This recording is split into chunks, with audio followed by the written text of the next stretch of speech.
My name is Madeline Reeves, but almost everyone calls me Maddie. I was 29 years old, living in Portland, Oregon, and working as a rail safety investigation engineer for Northwest Rail Systems. My job was not glamorous. I did not sit behind a desk guessing what went wrong after an accident.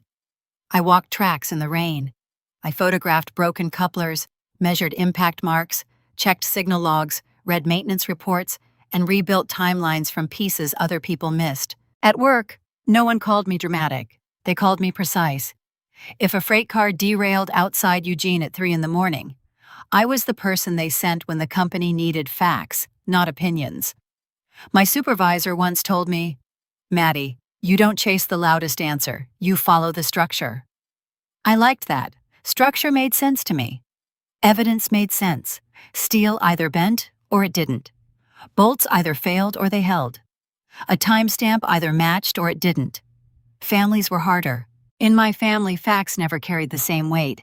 My mother, Diane Mercer, had spent years building a version of me that everyone else learned to accept. I was sensitive. I was cold. I was difficult. I read too much into things. I kept score. I was jealous of my older sister, Vanessa. That was the story. Diane told it softly, which made it more dangerous. "She's always been independent," she would say at family dinners, with that tired little smile. "Maddie likes things her way." Or, Maddie, she gets overwhelmed." Or the one I hated most, "She doesn't really need us." People believed her because I had stopped correcting her. Vanessa was 3 years older than me and somehow always standing in better light. She married Eric Dalton, a real estate broker who wore tailored jackets and talked about community leadership like it was a product he could sell. They lived in a beautiful house near the Columbia River, with huge windows, a stone fireplace, and a driveway wide enough for 3 cars. My mother loved that house. She loved walking guests through it, as if she had personally built every wall.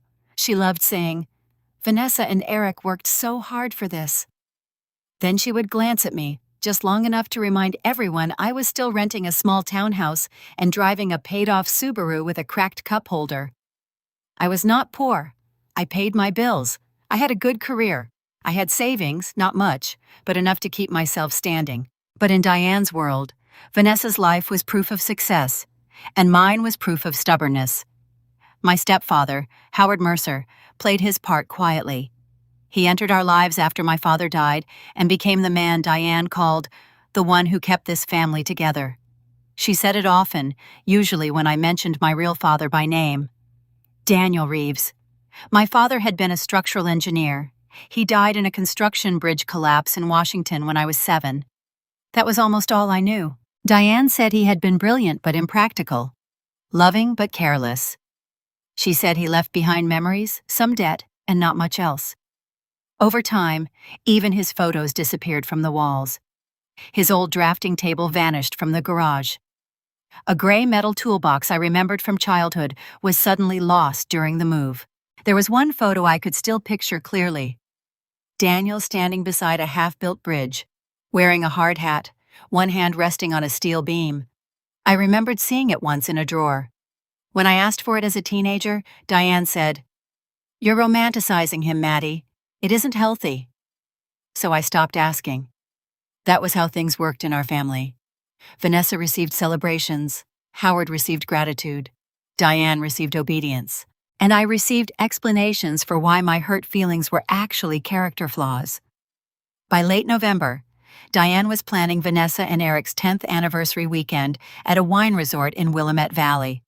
She talked about it for weeks. The dinner, the photographer, the guest list, the speech Eric was going to give about family values.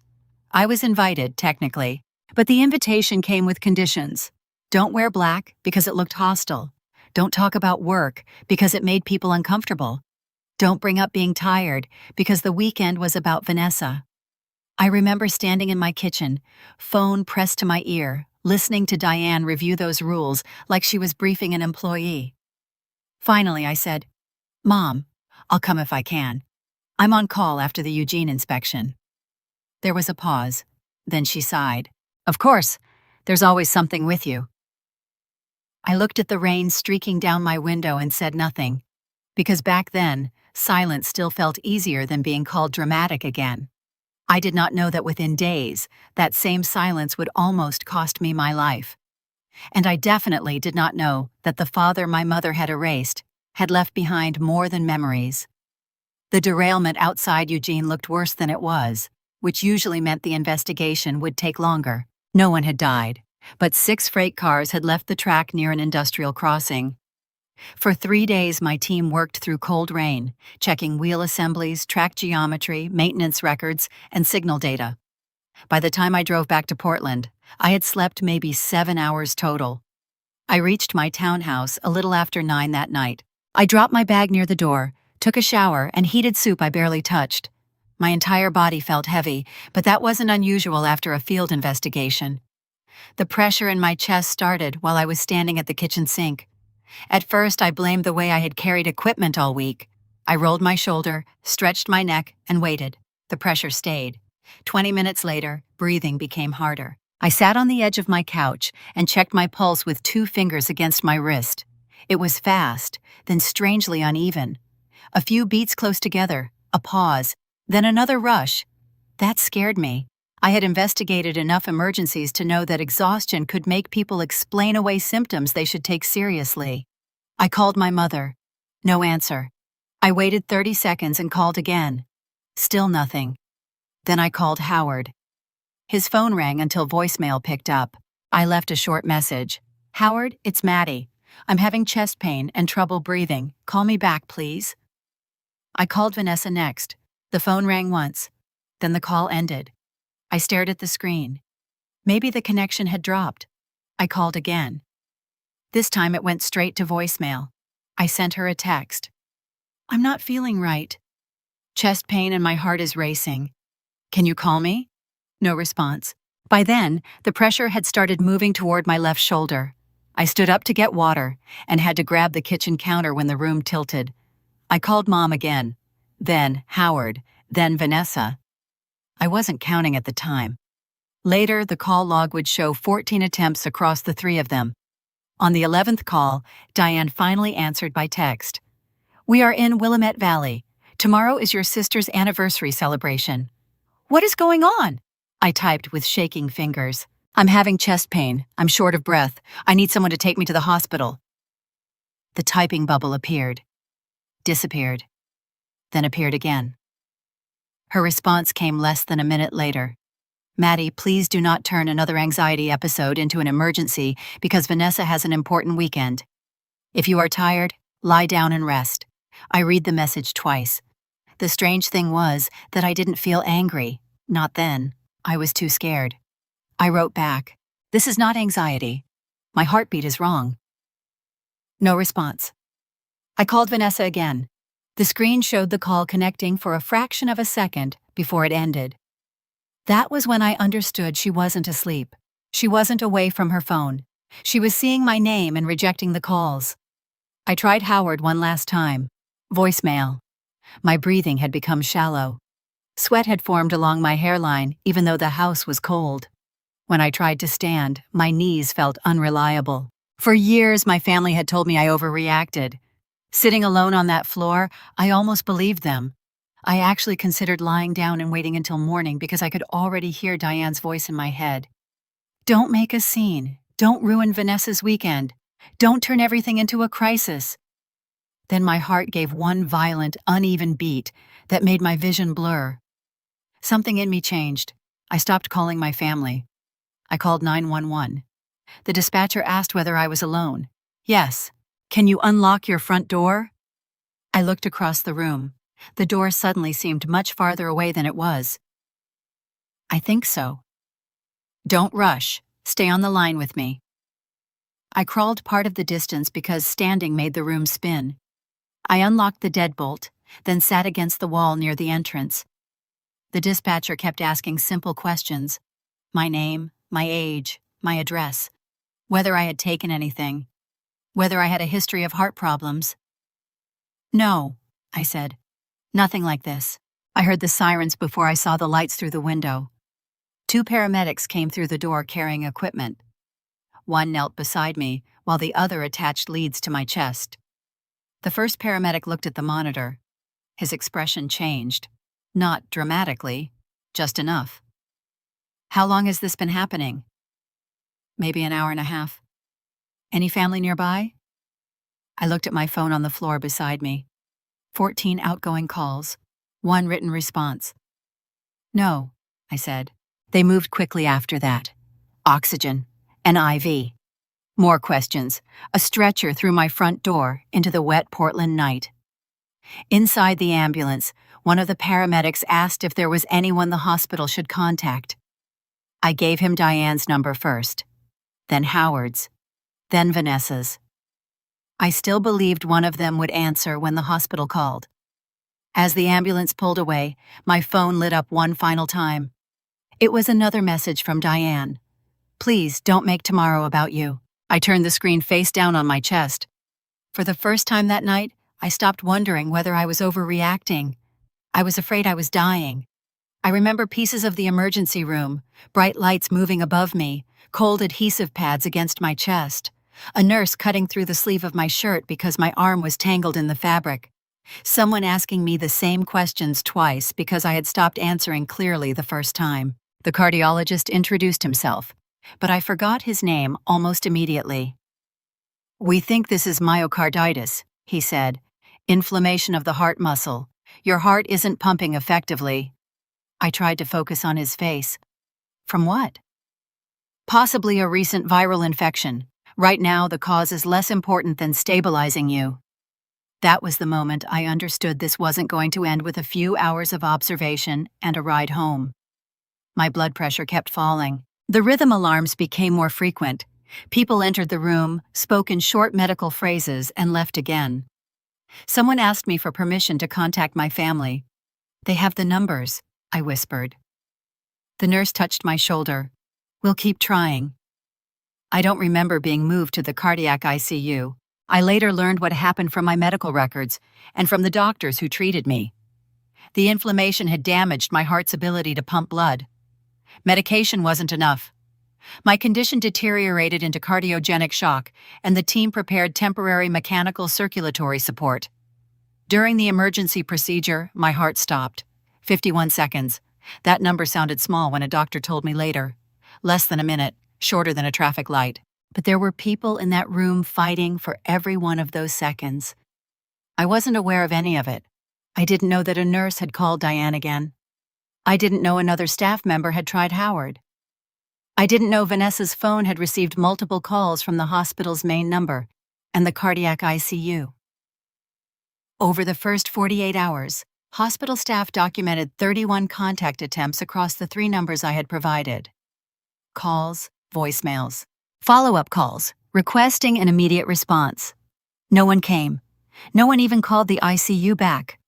I was unconscious while the hospital tried to find someone authorized to speak for me if my condition worsened. At the same time, my mother's anniversary weekend continued exactly as planned. I learned that part later, too. Vanessa and Eric had their dinner at the wine resort.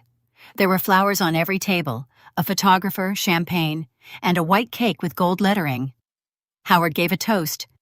Eric talked about loyalty and building a life with people who always showed up. Diane posted photographs online. One showed the 4 of them standing together beneath strings of warm lights.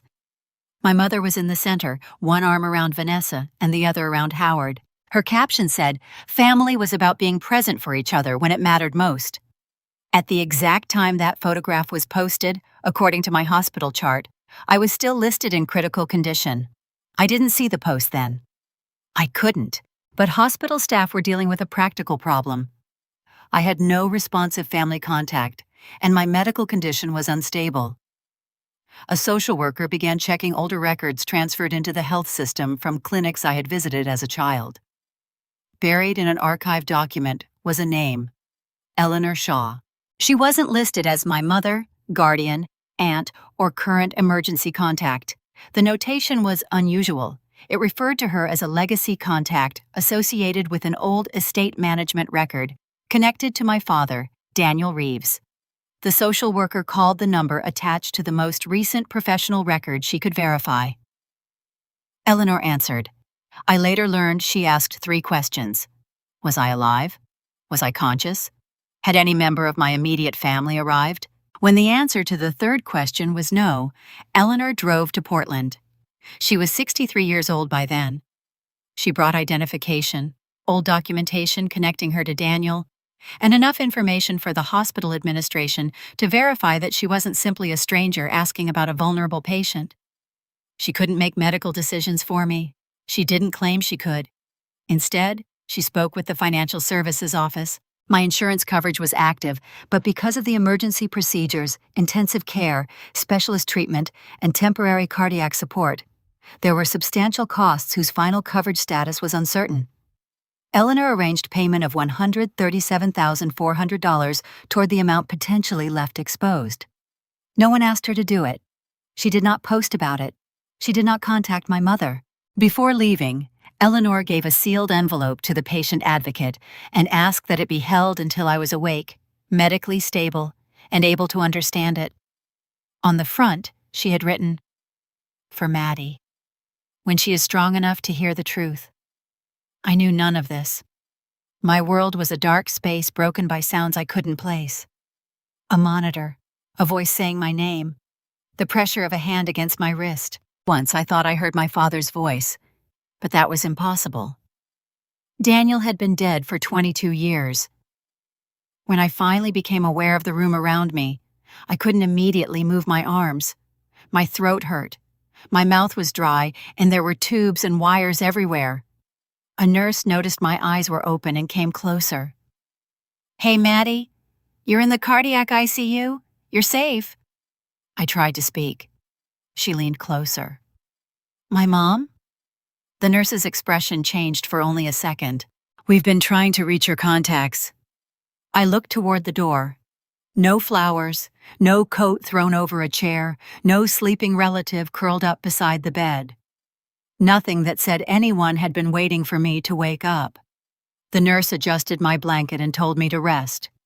Later that day, when I was more alert, a patient advocate came into the room carrying a thin folder.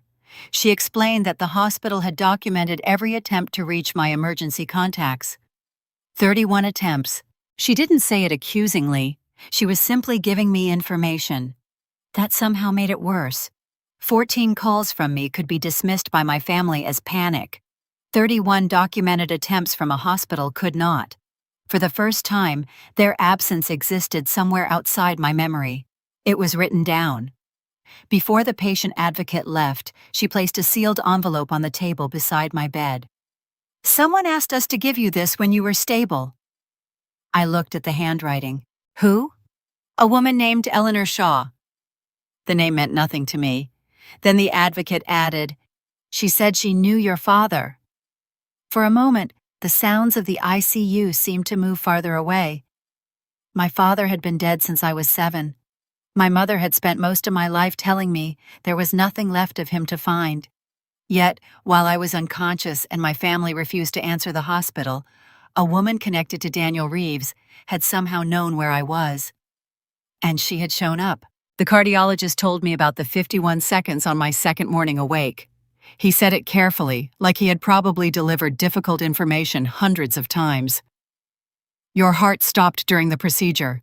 We restored circulation quickly, but your condition was extremely serious." "How long?" 51 seconds. I looked at the monitor beside my bed. 51 seconds didn't sound like enough time to divide a life into before and after, but that was what it had done. The doctor explained that recovery would take time. My heart function had improved, but I would need medication, follow-up imaging, and strict limits on physical activity. Returning to fieldwork would not happen immediately. I listened and asked practical questions. When could I walk without assistance? What symptoms required another emergency call? How long before I could drive? Questions were easier than thinking about the empty chair beside my bed. Diane still had not come. Neither had Howard or Vanessa. I didn't call them again. My phone was on the table, but I left it there until a cousin named Rachel sent me a message. "I heard you're doing better. Glad it was only a panic attack. Hope you get some rest." I read it twice. Then another message arrived from an aunt in Salem. "Your mom said you didn't want visitors. Thinking of you." I felt something cold settle in my stomach. I called Rachel. She sounded surprised to hear my voice. "Maddie, Are you okay? I was in cardiac intensive care. There was silence. What? My heart stopped. Another silence, longer this time. Rachel lowered her voice. Your mom said you had some kind of anxiety episode after work. She said you asked everyone not to make a big deal about it. I looked through the glass wall of my room at the nurses moving through the unit. I never said that. Rachel started apologizing, but I stopped her. She wasn't the person I needed answers from. After we hung up, I opened social media. That was when I saw the anniversary photographs. Vanessa smiling beside Eric, Howard holding a champagne glass, Diane standing in the middle of them beneath warm lights. Family is being there when it matters most. I closed the app. The betrayal wasn't only that they had stayed away. My mother had created an explanation before I was conscious enough to contradict it. That afternoon, Diane finally appeared. She walked into my room wearing a cream coat and carrying a leather folder under one arm. She looked around at the monitors, then at me. You look better than I expected. That was her greeting. I said, my heart stopped. I know, they told me. You never came. Her mouth tightened. Maddie, this is not the time to start assigning blame. Vanessa's event had been planned for months, and by the time we understood what was happening, the doctors had everything under control. I stared at her. The hospital called 31 times. She looked away for half a second, then she placed the folder on my tray table. We can discuss that when you're stronger. Right now, there are practical things to handle. She opened the folder and removed several pages. Insurance paperwork, she said. There are going to be bills. I can help coordinate everything while you're recovering. I reached for the documents. Diane kept one hand on them. You don't need to read every line right now. That sentence changed something in me. Maybe it was my job. Maybe it was the fact that I had spent years reading reports where the most important fact was hidden in the paragraph everyone skipped. I held out my hand. Give them to me. She hesitated, then let go. The first page had language about authority over financial accounts. The second covered real property transactions. The third authorized an agent to communicate with financial institutions, sign documents, access records, and act in matters involving trusts and beneficiary interests. I went back to the title page, Durable Financial Power of Attorney. I looked at my mother. This isn't insurance paperwork. Her expression barely changed. It allows me to handle the insurance issues. It allows you to handle everything. You're recovering from a major medical event. And you shouldn't be dealing with banks and bills right now. I read another paragraph. The authority would remain effective even if I became incapacitated. Then I saw the language concerning trusts. That word caught my attention. I looked up. What trust? Diane moved too quickly. It's standard language. What trust, Mom? There isn't some secret fortune, if that's what you're imagining. Legal forms use broad language. I put the pages back on the tray. I'm not signing this. Her face changed then, not dramatically. Her voice became softer. That was always worse. Maddie, you've been through something traumatic. You're taking strong medication. You may not be thinking clearly. I understand what I'm reading. Do you? Yes. A nurse named Carla entered to check my IV line. Diane turned toward her immediately. She's confused. Carla stopped. My mother continued. She doesn't understand the paperwork, and she's becoming suspicious. Is that normal with these medications? I watched Carla's expression become professionally neutral. Patients can experience different effects, she said, but Maddie is alert and oriented. Diane shook her head. She wasn't acting like this before. I almost laughed. Instead, I looked at Carla. I want something documented. Diane turned back toward me. Maddie. I ignored her. My mother told me these documents were insurance forms. They are a durable financial power of attorney. I want the time noted in my chart, and I want copies made before they leave this room. Diane reached for the papers. I put my hand over them. Don't. For a moment, neither of us moved. Carla stepped closer. "I'll contact the charge nurse." My mother stared at me as if I had done something cruel. "You're embarrassing yourself." "No, I'm reading before I sign. I came here to help you." "Then leave the papers." She folded her arms. "You have always assumed the worst about me." That line would once have worked. I would have spent an hour explaining myself. I would have tried to prove that I loved her, that I wasn't accusing her of anything, that I only needed time. I didn't do that. Carla returned with the charge nurse.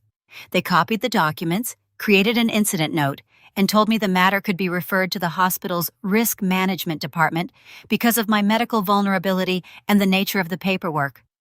Diane became furious. "This is a family matter." The charge nurse answered calmly.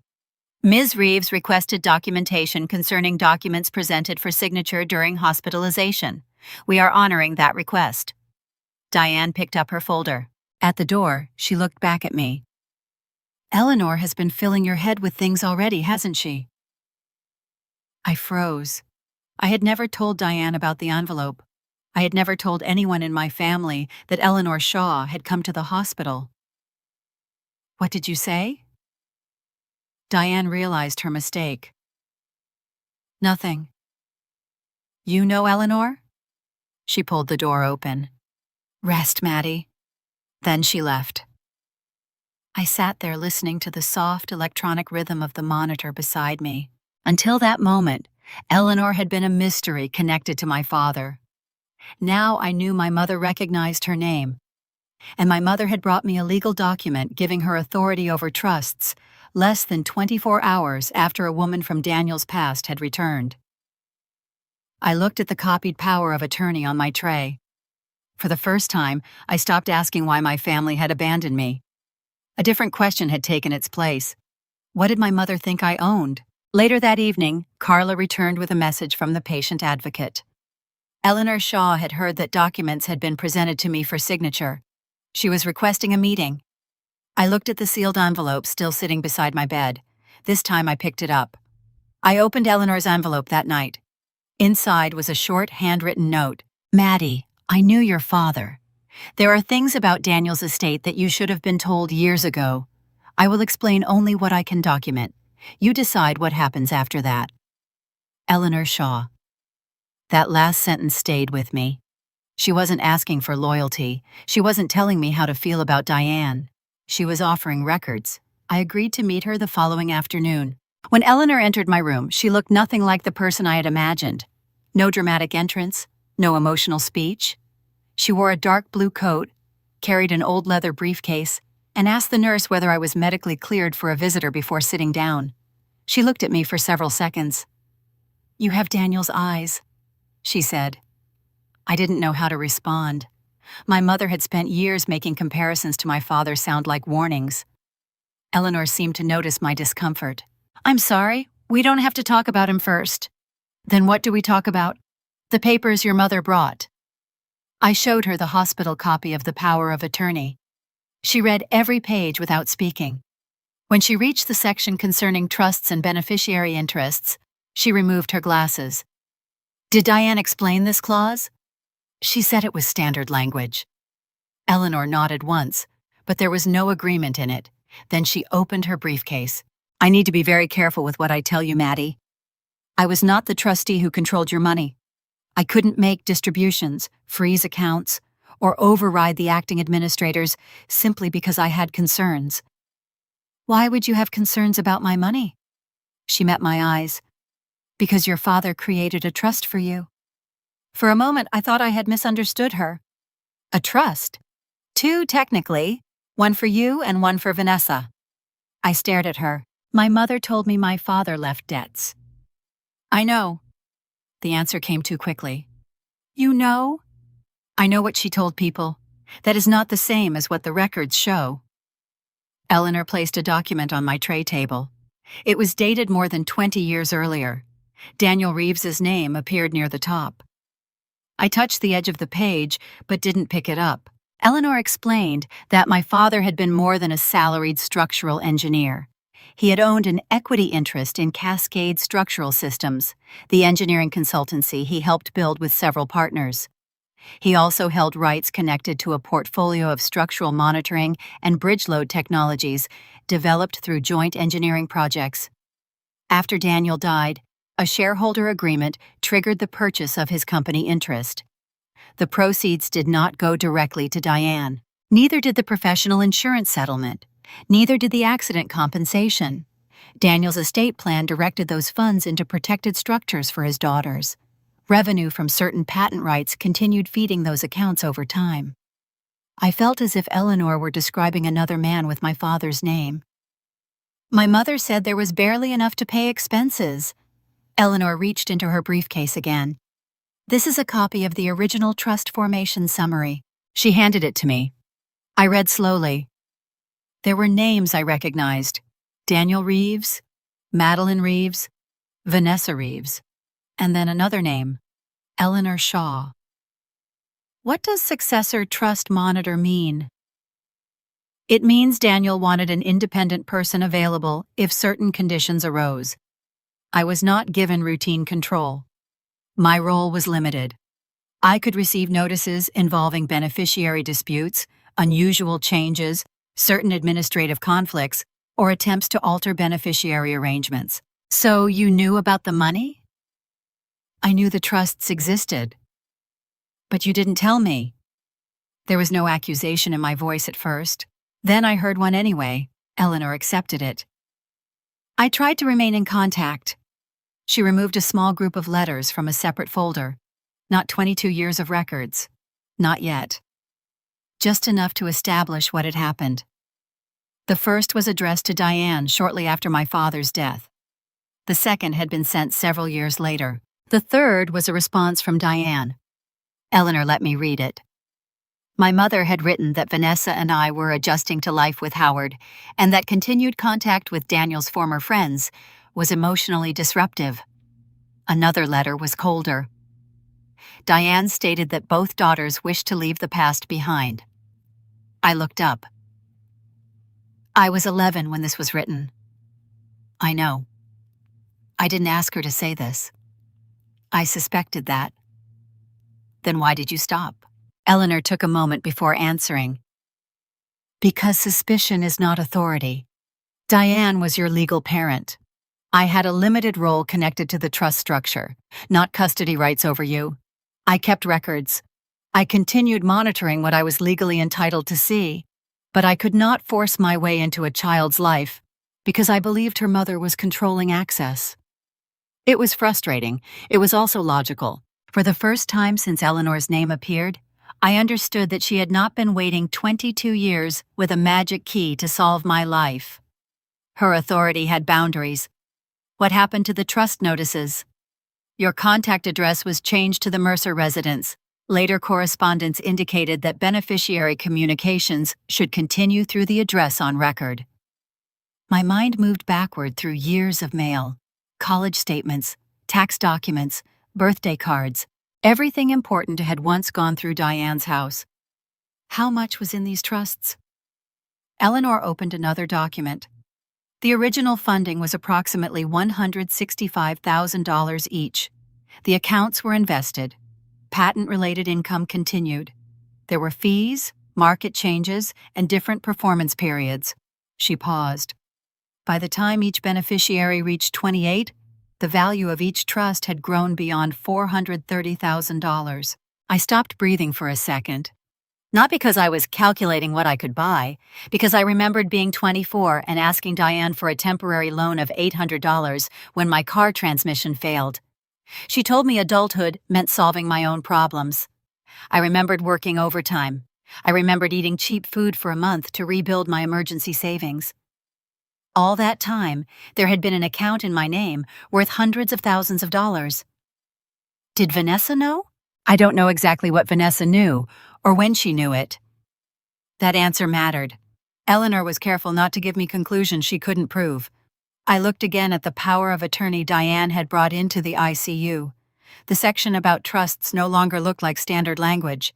It looked specific, intentional. When did I get control? The trust terms changed significantly when you turned 28. You gained broader beneficiary rights and access. I had turned 28 a little over a year earlier.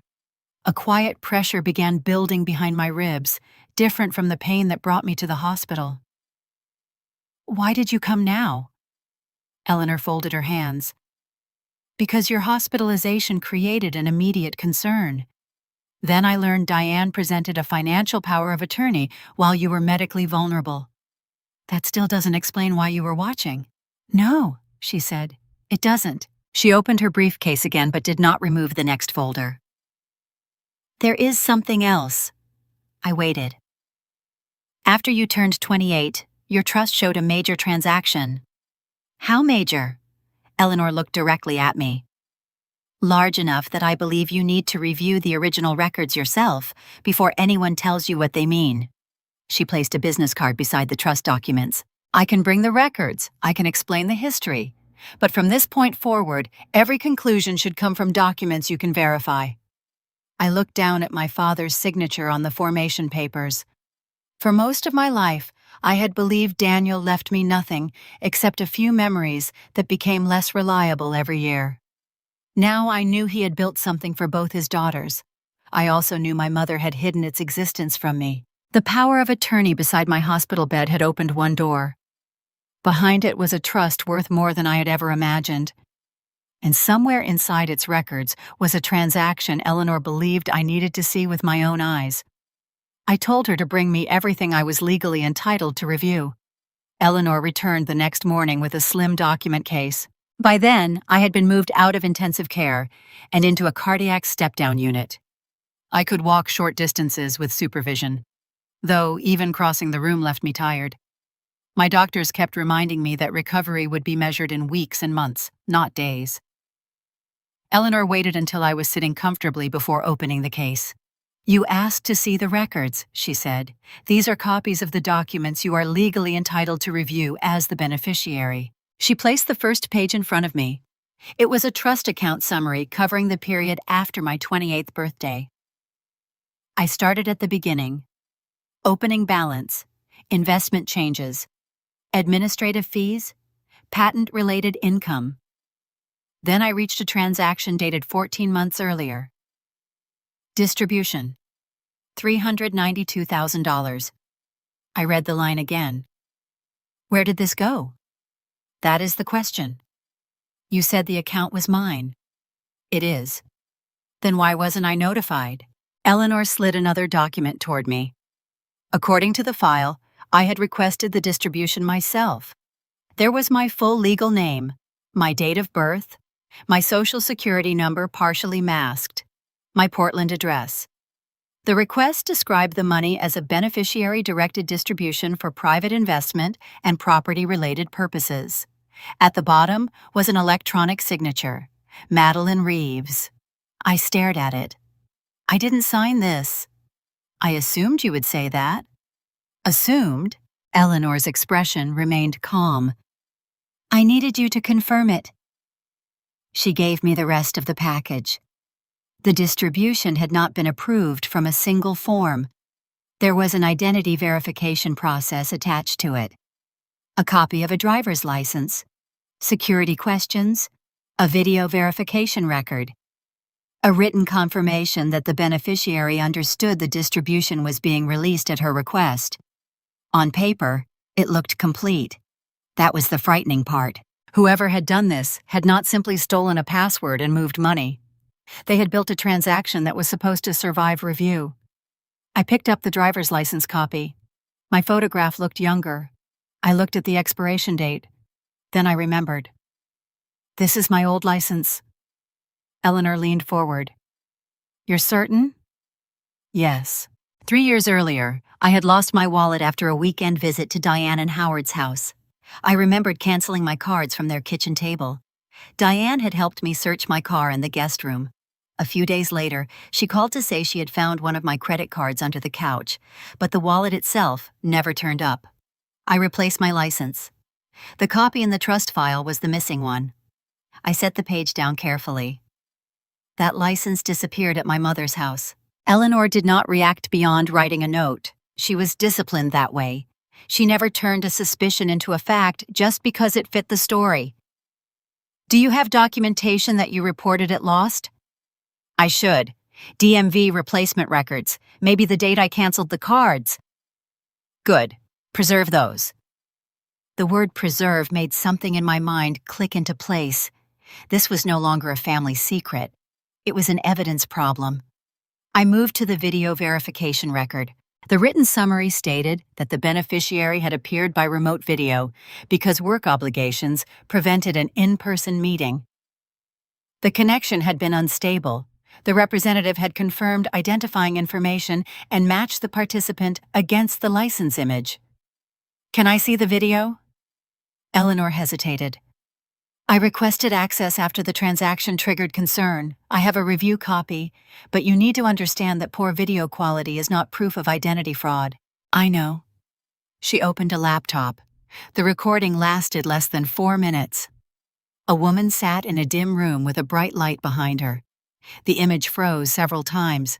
Her hair partially covered one side of her face, and the camera angle was low. The trust representative asked basic questions. Full name, date of birth, current city, purpose of the distribution. The woman answered.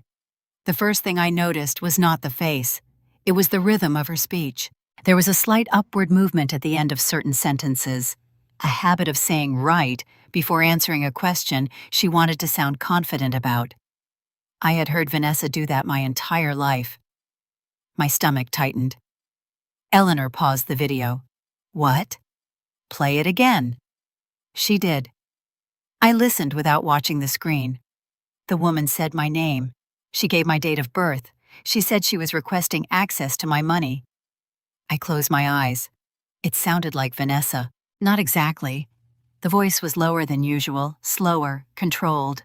But there were pieces of my sister in it. I opened my eyes. I think I know that voice. Eleanor didn't ask who. Instead, she said, Then we need someone qualified to examine it. I almost told her anyway. The name was already in my throat. Vanessa. But I stopped. For years, Diane had accused me of reacting first and thinking later. If I was going to find out what happened, I would not build my case out of instinct. I want an independent analysis. Eleanor nodded. Good. She closed the laptop. Then she gave me a name. Marcus Lee. He was a Portland attorney who handled financial fraud, fiduciary disputes, and complex asset tracing. Eleanor knew him professionally, but made it clear that he would represent me, not her. He will ask difficult questions, she said, including questions about whether you authorized any part of this transaction. He should, and he won't treat family relationships as proof. Neither will I. I met Marcus 2 days later by secure video from the hospital. He was direct from the first minute. Did you authorize the distribution? No. Did you tell anyone they could use money from the trust? I didn't know the trust existed. Did you give your sister, mother, stepfather, or Eric access to your identification? Not intentionally. I explained the lost wallet.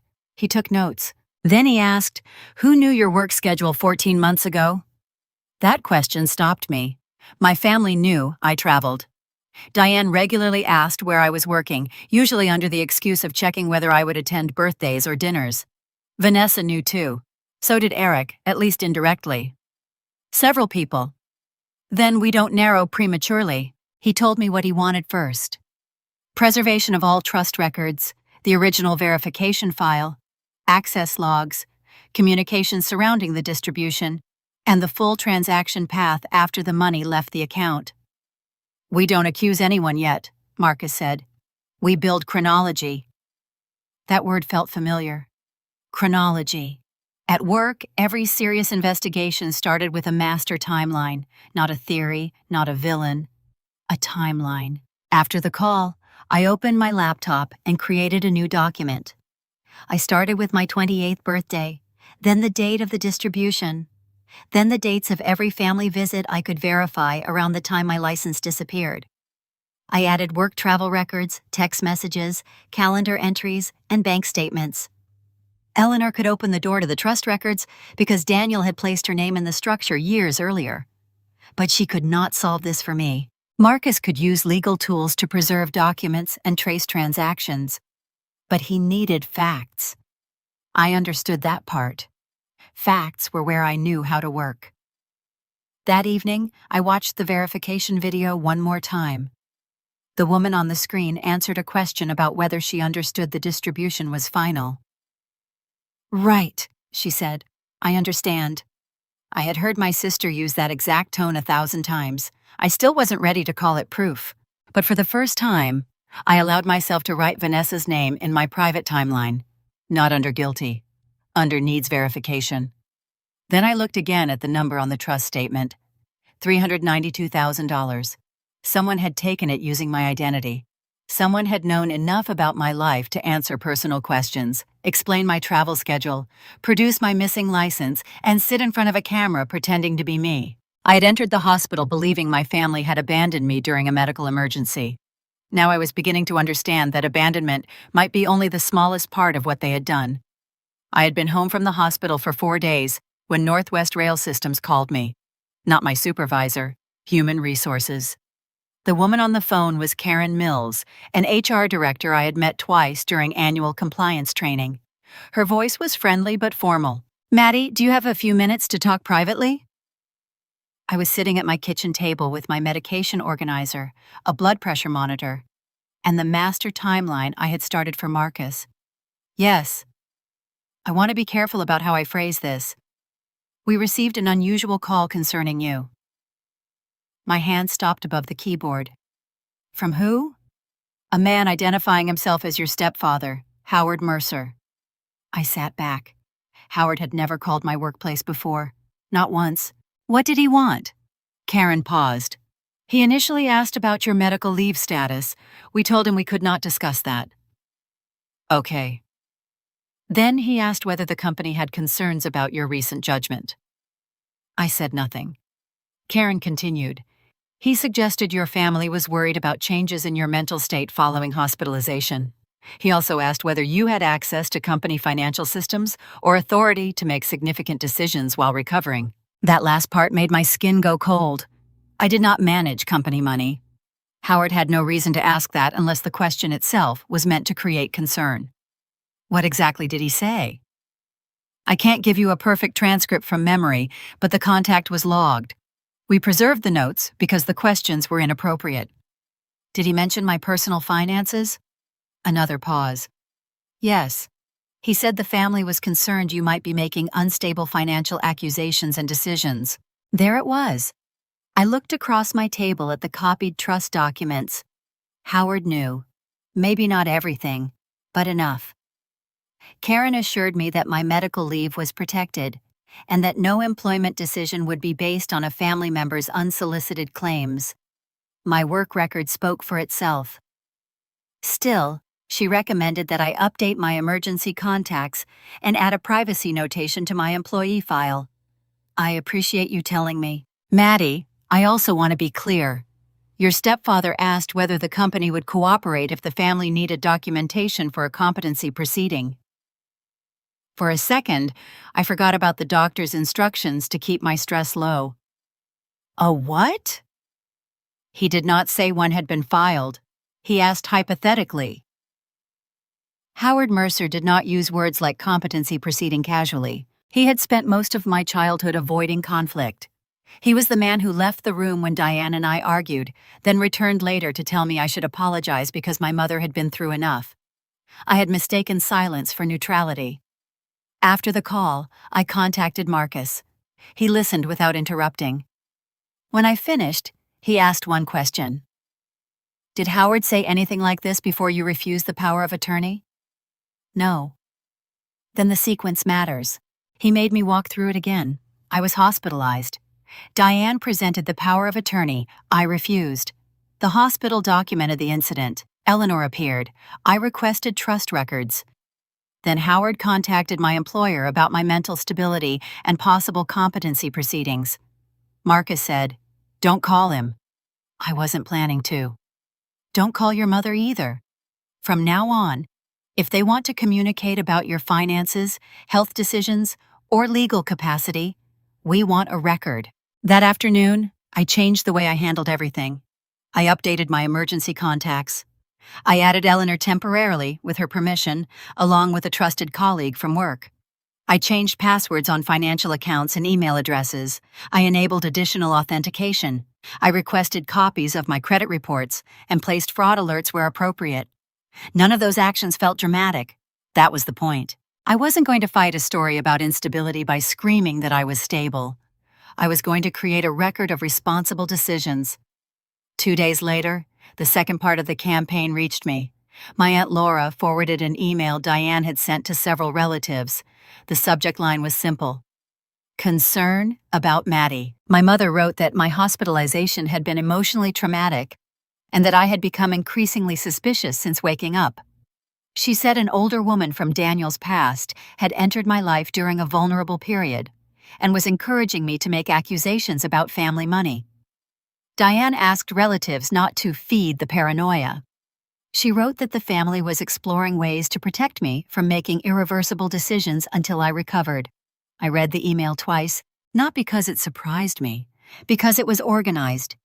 My mother's message did 3 things at once. It described me as mentally unstable. It described Eleanor as manipulative.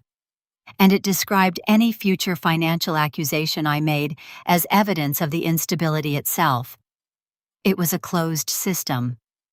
If I stayed silent, Diane controlled the story. If I accused her, she could point to the email and say, "See? We warned you." I forwarded it to Marcus. His response came 10 minutes later. Preserve original headers. Ask Laura not to delete her copy. Do not reply to the group. I followed his instructions. Then I called Eleanor. When I told her about Diane's email, she was quiet for several seconds. "I've seen this before," she said. "What do you mean?" "Not exactly the situation. The language." I waited. "After Daniel died, I tried to maintain contact with you and Vanessa. At first, Diane said you were grieving.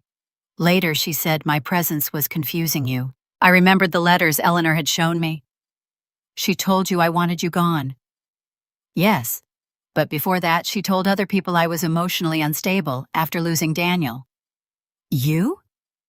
"Yes." I almost laughed, but there was nothing funny about it. Eleanor continued. "Diane said I was unable to accept his death and was becoming overly attached to his children. She framed every attempt I made to stay connected as proof that I should be kept away." The pattern was suddenly obvious. Diane didn't defeat opposition by disproving facts. She questioned the person presenting them. When Eleanor wanted contact, Eleanor was unstable. When I needed emergency help, I was anxious. When I refused financial control, I was confused. When I started asking about my trust, I was paranoid. The accusation changed. The method didn't. "Why didn't you tell me this earlier?" "Because I wanted you to judge the financial records before I gave you my personal history with your mother. If I told you everything at once, you might reasonably wonder whether I had an agenda." That answer increased my trust in her more than any emotional reassurance could have. She had deliberately separated her experience from the documents. I opened my master timeline. Under the date of Diane's hospital visit, I entered POA presented, refused. Under Howard's call, employer contacted regarding mental stability and competency. Under Diane's email, family warned that financial accusations are paranoia. I stared at the sequence. The money had been taken 14 months earlier. No one had questioned my judgment then. I had continued working. I had led investigations. I had renewed professional certifications. I had managed my own accounts. The concern about my competence began only after I discovered the trust. That timing mattered. Marcus requested that HR preserve the contact log and any notes related to Howard's call.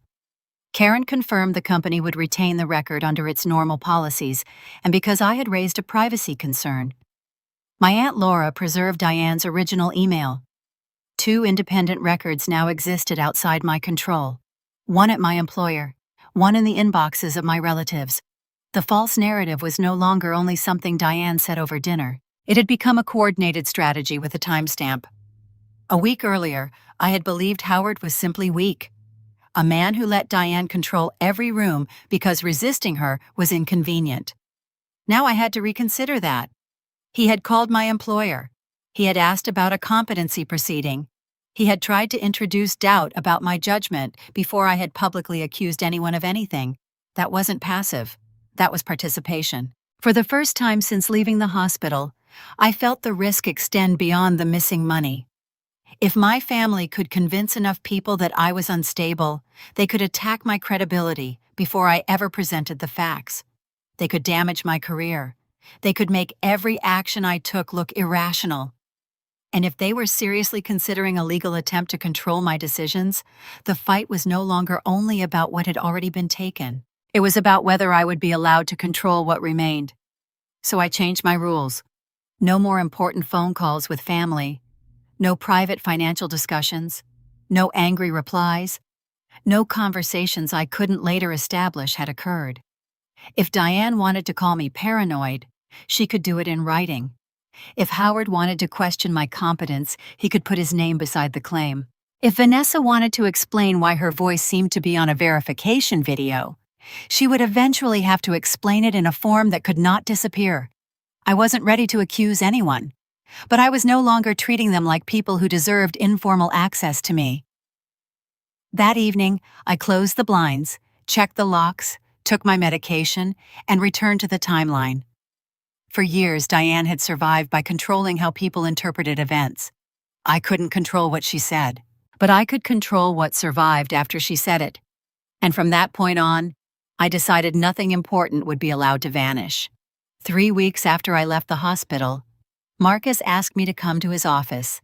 My cardiologist had cleared me for short drives, but I still moved more slowly than I wanted. I took the elevator to the 6th floor and found Marcus waiting in a conference room with Eleanor and a forensic accountant named Priya Desai. A large monitor showed a diagram of boxes and arrows. At the top was my trust, at the bottom were names I knew. Marcus closed the door. "We have enough banking records to establish the first movement of funds," he said. I sat down. "Where did it go?" Priya enlarged the diagram. The full $392,000 distribution was transferred into an account held by North Star Property Consulting.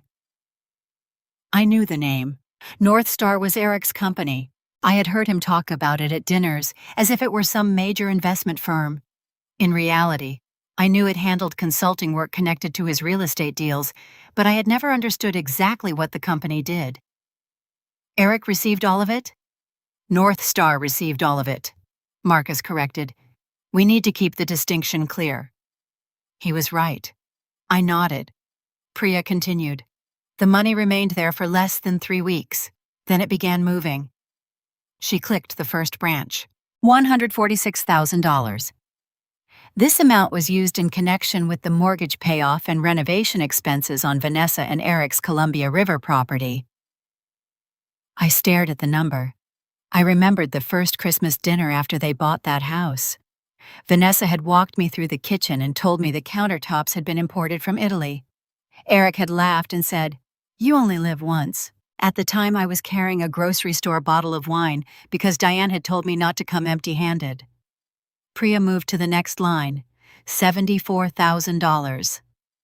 This went into North Star's operating expenses, office lease obligations, marketing, professional services, and several business liabilities. So my money kept his company alive. Priya chose her words carefully.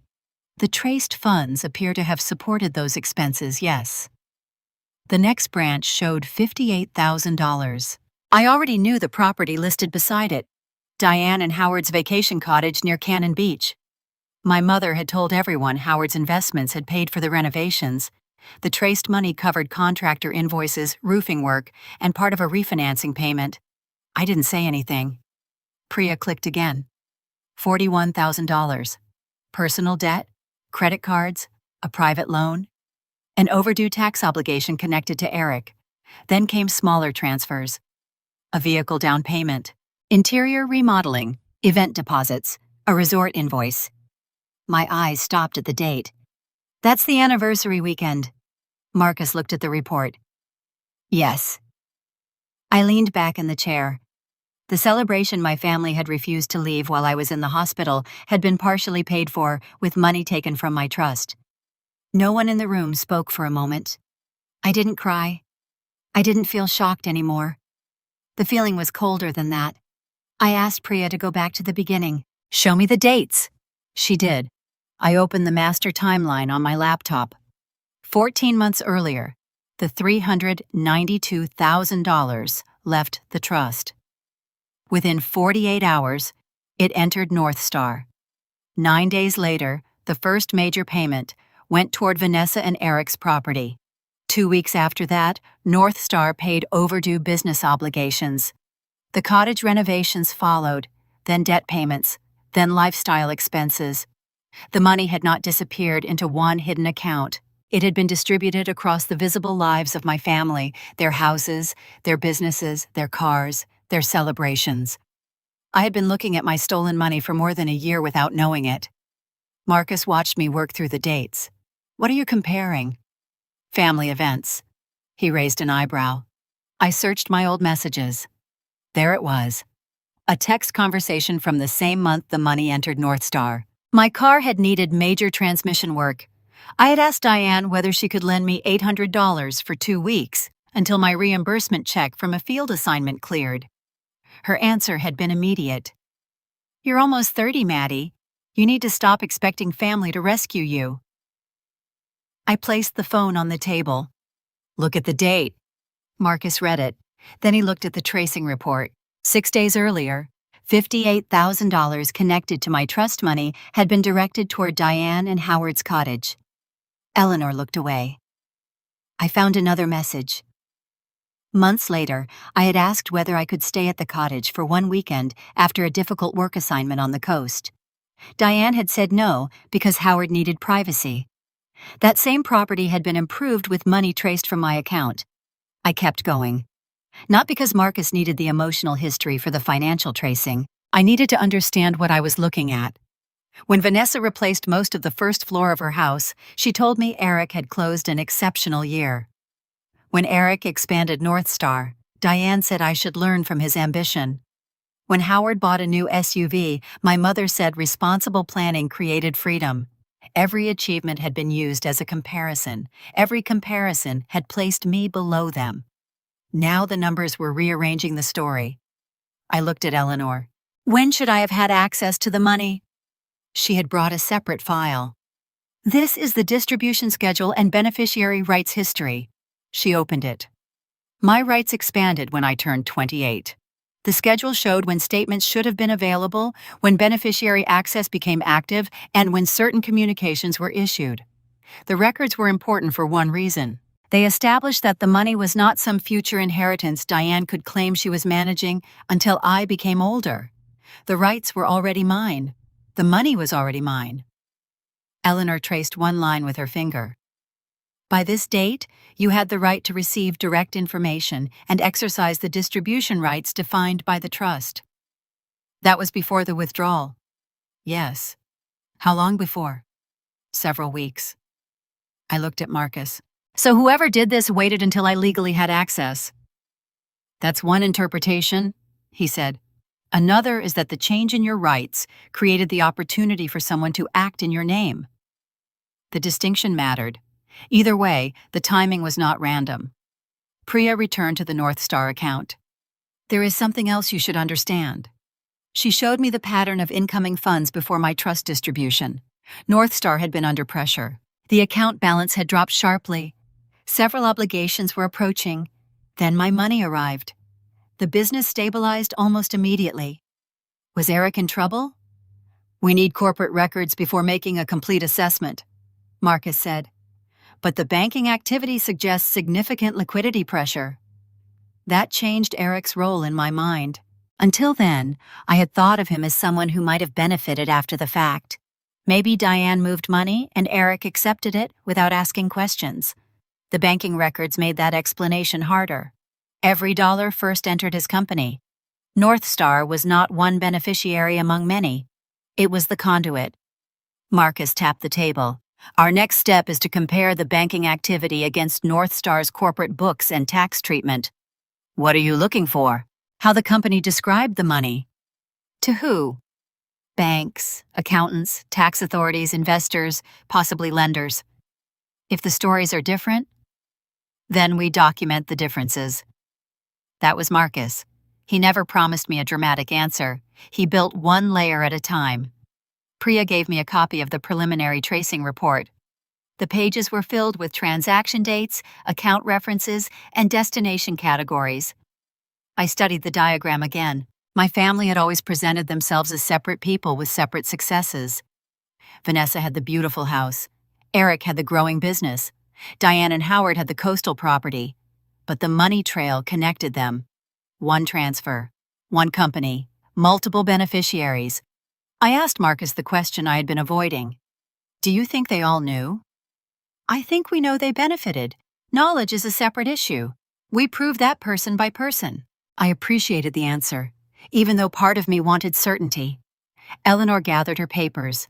Before she closed the payment schedule, I noticed Daniel's name printed at the top of one page. For years, I had believed he left nothing. Now the records showed something very different. He had created protection. The protection had grown. Then, after I became legally entitled to control it, someone had used my identity to redirect it through my brother-in-law's company. The next morning, Marcus sent formal requests for North Star's corporate records and relevant tax documents. I did not contact Eric. I did not call Vanessa. I did not send my mother the tracing report and demand an explanation. That would have been the old version of me, still hoping the right question could force the truth out of people who had spent years controlling it. Instead, I returned to my timeline. I added every transaction Priya had identified. Beside each one, I added the family event or purchase that followed. For the first time, I could see the structure clearly. My trust had not funded one secret act. It had supported an entire public image. The family that called me irresponsible had used my money to pay debts. The people who lectured me about independence had improved their property with funds taken in my name. And the man everyone praised as a successful businessman had placed his company directly between my trust and almost every dollar that followed. I looked at the box labeled North Star Property Consulting in the center of the tracing diagram. Eric had spent years standing beside my family as if he were only Vanessa's husband. The money trail said otherwise. He was in the middle. The audio report arrived on a Thursday morning. Marcus didn't email it to me. He called and asked if I could come to his office. That told me enough. By then, I was back at work part-time, though only from home and the Portland office. My cardiologist still hadn't cleared me for field investigations. I spent my mornings reviewing maintenance data and my afternoons trying not to think about the fact that my own life had become an investigation. I reached Marcus's office shortly after 10. Eleanor was already there. Marcus had printed the report and placed it face down on the conference table. Before we start, he said, I want to be precise about what this proves and what it doesn't. I nodded. The analyst compared the voice in the trust verification recording against legally obtained reference samples available from public professional videos and recordings. I knew Vanessa had appeared in promotional videos with Eric, charity events, real estate marketing, community interviews. Marcus turned the report over. The examiner found a high degree of consistency across multiple speech characteristics. I looked at the conclusion. The language was cautious. The voice in the verification recording showed strong similarity to Vanessa Dalton's known voice samples, with no significant exclusionary characteristics detected within the limitations of the recording quality. It did not say 100%. It did not need to. I had spent weeks telling myself that maybe I had heard what I expected to hear. Now an independent analyst had heard it too. I read the report again. She did it. Marcus answered immediately. The report supports the conclusion that Vanessa was the speaker. We still build the rest of the chain. I looked at Eleanor. She seemed sad rather than surprised. That bothered me more. Did you expect this? I expected the records to lead somewhere painful. That isn't an answer. No, she said quietly. I didn't know Vanessa was involved. I believed her. I wished I didn't. For years, Vanessa and I had been placed on opposite sides of every family comparison. She was warm, I was difficult. She was successful, I was stubborn. She was loyal, I was distant. I had blamed Diane for most of that. Some part of me had still imagined Vanessa as another person trapped inside the same system. The report made that harder to hold on to. Marcus pulled another file toward him. The voice report isn't the only development. Several days after his preservation request, the former trust administration firm had produced communications connected to the distribution. One employee's name appeared repeatedly: Caleb Ross. Caleb had been involved in coordinating beneficiary verification. He no longer worked for the firm, but because the preservation request reached the correct compliance department, archived correspondence had been retained. That was where Eleanor's role became clearer. She had not produced the emails herself. She had known the administrative history well enough to tell Marcus which predecessor entities had handled the trust, which firm absorbed the records after a merger, and which compliance office should receive the request. Without that map, the search could have taken months. Marcus handed me the first email. It was from Diane. The date was 12 days before the distribution. She told Caleb that I was working at a remote rail site and had limited connectivity. I looked up. I wasn't at a remote site that week. We checked, Marcus said. Your employment records place you in Portland. I continued reading. Diane described me as extremely private and impatient with financial paperwork. She said I wanted the transaction completed quickly and might become frustrated if required to repeat the verification process. The email ended with a request. Could the firm accommodate a brief remote video session because of my difficult schedule? My mother had prepared them for bad video quality before the video existed. The second email went further. Diane told Caleb that I often worked around loud industrial equipment and might join the call from a temporary office with poor lighting. The room became very quiet. I thought about the verification recording, the bright light behind the woman, the low camera angle, the unstable connection. Those things had seemed like weaknesses in the evidence. Now they looked like features that had been explained in advance. Why was Diane communicating with him at all? I asked. Marcus answered. She had historical involvement in trust-related correspondence while you were younger. Caleb appears to have treated her as a familiar family contact. But I was 28. Yes. So she had no authority. Not to request the distribution. I looked at the email again. Diane had not technically requested it. She had prepared the conditions around the person who would. That distinction was clever and ugly. Caleb's own notes showed that he had asked whether I could attend in person. Diane responded that my work schedule made it nearly impossible. She also said I had been under stress and wanted the matter handled without unnecessary complications. Even then, she was laying the groundwork to explain any unusual behavior. I thought of the email she later sent our relatives after my hospitalization. Different moment, same method. Explain Maddie before Maddie can speak. Marcus placed a third document on the table. This is the access metadata from the electronic signature process. The signature request had been opened through a browser session linked to a device on Northstar Property Consulting's office network. I stared at him. Eric's office? Yes. Can you identify the person using the computer? Not yet. The metadata identifies the environment and device registration information. It does not prove who was sitting at the keyboard. But the signature wasn't created from my house. No. Or my work computer. No. It came from Northstar. Yes. I sat back. The 3 lines were no longer separate. Vanessa's voice, Diane's emails, Northstar's device. My mother prepared the administrator for unusual verification conditions. A woman whose voice strongly matched my sister appeared on the call. The electronic signature process was accessed from the office network of my brother-in-law's company. Then, the money entered that same company. I looked at Marcus. How many coincidences do they get? In court? None. They get explanations. We test those explanations against records. He gave me one more document, Northstar's tax records. Priya had compared the relevant filings and accounting categories available through the legal review. There was no record of me as an investor, no capital contribution under my name, no partnership interest, no loan payable to me matching the $392,000. Nothing. I remembered the distribution request. The money had supposedly been taken for private investment and property-related purposes. If Eric later claimed I invested in North Star, his own records did not support it. If he claimed the company borrowed from me, the debt was not recorded as expected. If he claimed North Star was merely holding the funds temporarily, the money had already been distributed to personal and family expenses. Every explanation seemed to collide with another document.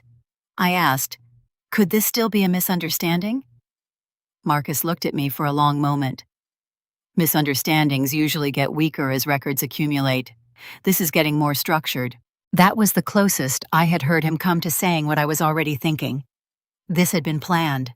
Not necessarily every expense, not necessarily every transfer, but the original act required coordination. Someone had my identification. Someone knew my personal information. Diane prepared the administrator. Vanessa's voice appeared in the verification. The signature process touched North Star's network. North Star received the money. I felt something inside me go quiet, not calm. Disappointment past the point of argument. I had spent my childhood believing Vanessa was loved more because she was easier to love. That belief had damaged me, but it had also protected her. It allowed me to think she was simply the beneficiary of Diane's favoritism. Now I had to consider that she had become an active participant. Eleanor seemed to understand what I was thinking. You don't have to decide today what kind of person your sister is. I think the report is helping. Reports tell us what people did. Sometimes that's enough. She didn't argue. Marcus asked me to walk through the verification recording from memory. Did the speaker say anything that only Vanessa might know? Not that I noticed. Any family phrases? No. Any detail that identifies her beyond voice? I thought about it. Then I remembered something. The way she answered the question about finality. Marcus waited. She said, "Right, I understand. Vanessa does that when she's nervous. She says right before agreeing.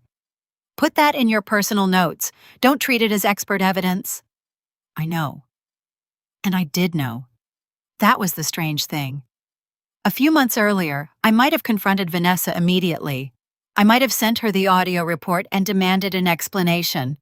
Now I understood the value of silence. The people involved still did not know exactly what we had. They knew I was asking questions. They knew Marcus existed. But they did not know we had Diane's emails. They did not know the signature metadata had been preserved. They did not know an independent analyst had examined Vanessa's voice. That difference mattered. Before I left, Eleanor showed me the administrative chronology she had reconstructed from old trust records. It was not the full personal archive she had mentioned. Those records remained separate. This was a technical map. Which institution held the trust in each year? Which merger moved the files?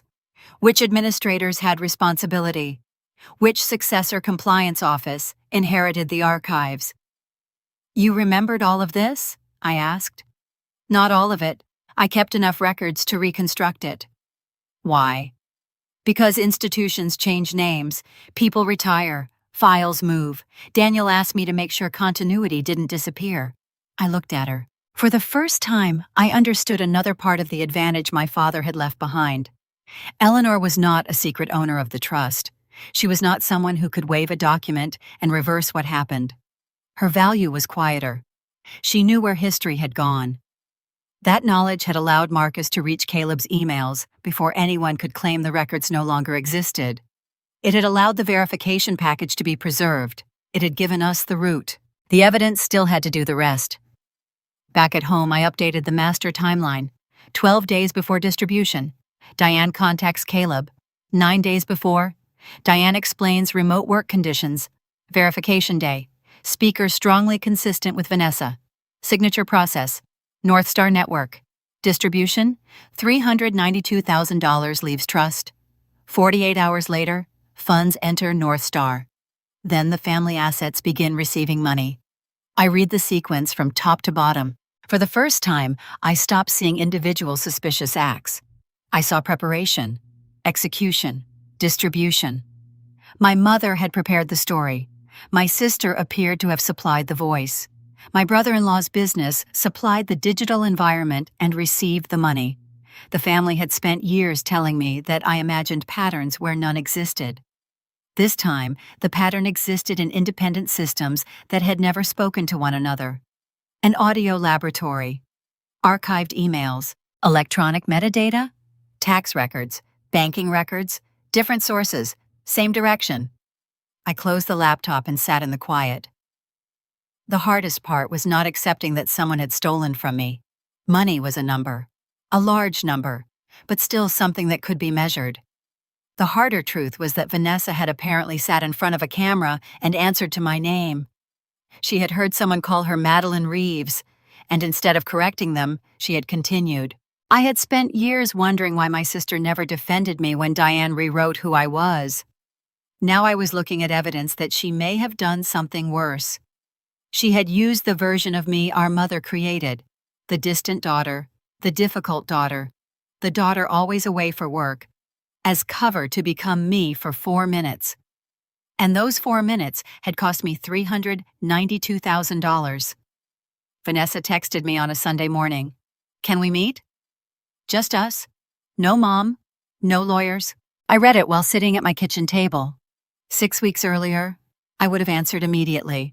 I would have wanted explanations before anything else. Now I took a screenshot and sent it to Marcus. He called 10 minutes later. You don't have to meet her. I know. Do you want to? I looked out the window.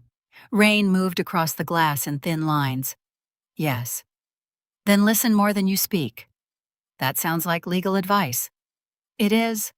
I smiled despite myself. Marcus became serious again. Do not show her reports. Do not tell her what records we have.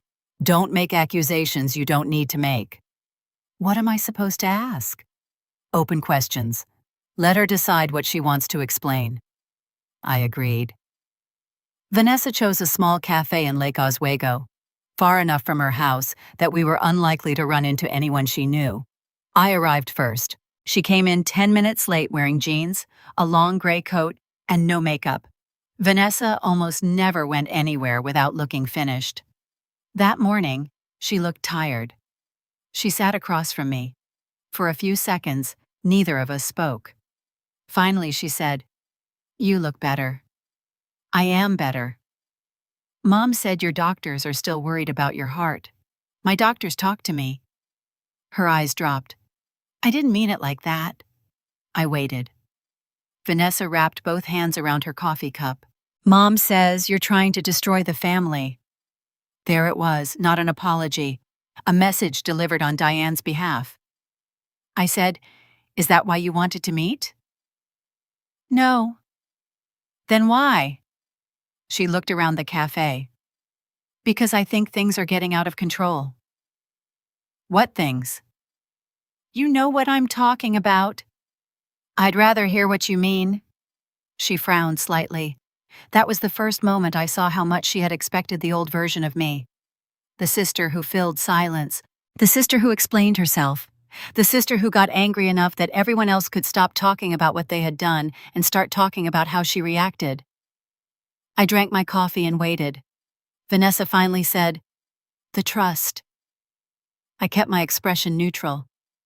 What about it? Mom told me you found out. Found out what? She stared at me. Come on, Maddie. I want to understand what you're asking me. Her fingers tightened around the cup. She said Eleanor is making you think there was some kind of conspiracy. I said nothing. Vanessa leaned closer. There wasn't. Okay. She blinked. I could tell she had prepared for resistance. My agreement, or what sounded like agreement, left her without the next line. Then she said, Mom was trying to fix a problem. What problem? Eric's company had a bad quarter, a really bad one. That was the first thing she gave me without being asked directly. I kept my voice even. And? And there were timing issues. A deal was supposed to close. It didn't. North Star needed temporary liquidity. Why are you telling me this?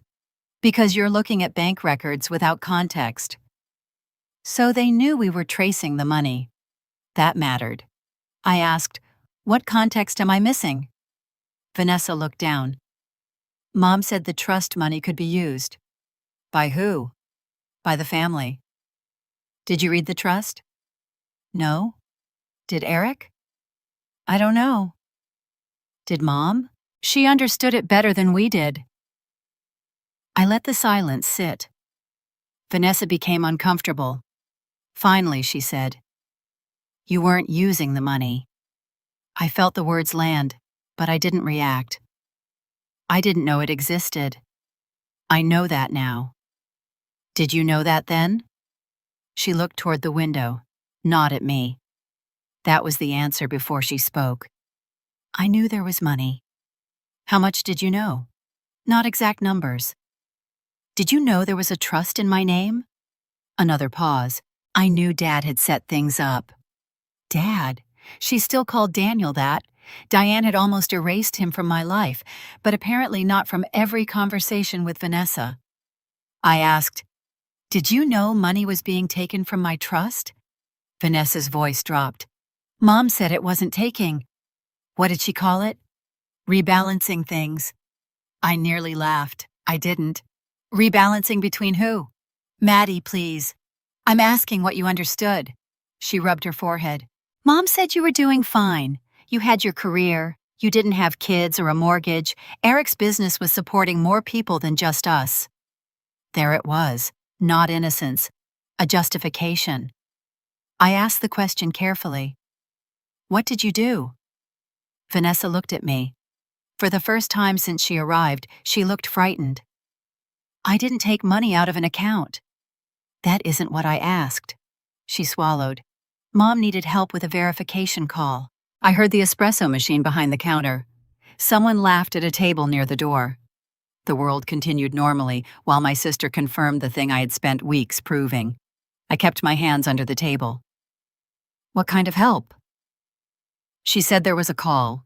She said you had already agreed to everything but couldn't join because you were working. Where? I don't remember. Where did you make the call? Vanessa hesitated. Eric's office.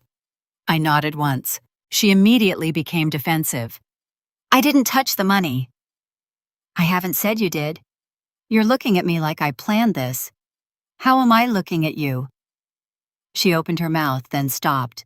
I waited. Vanessa lowered her voice. Mom gave me the information.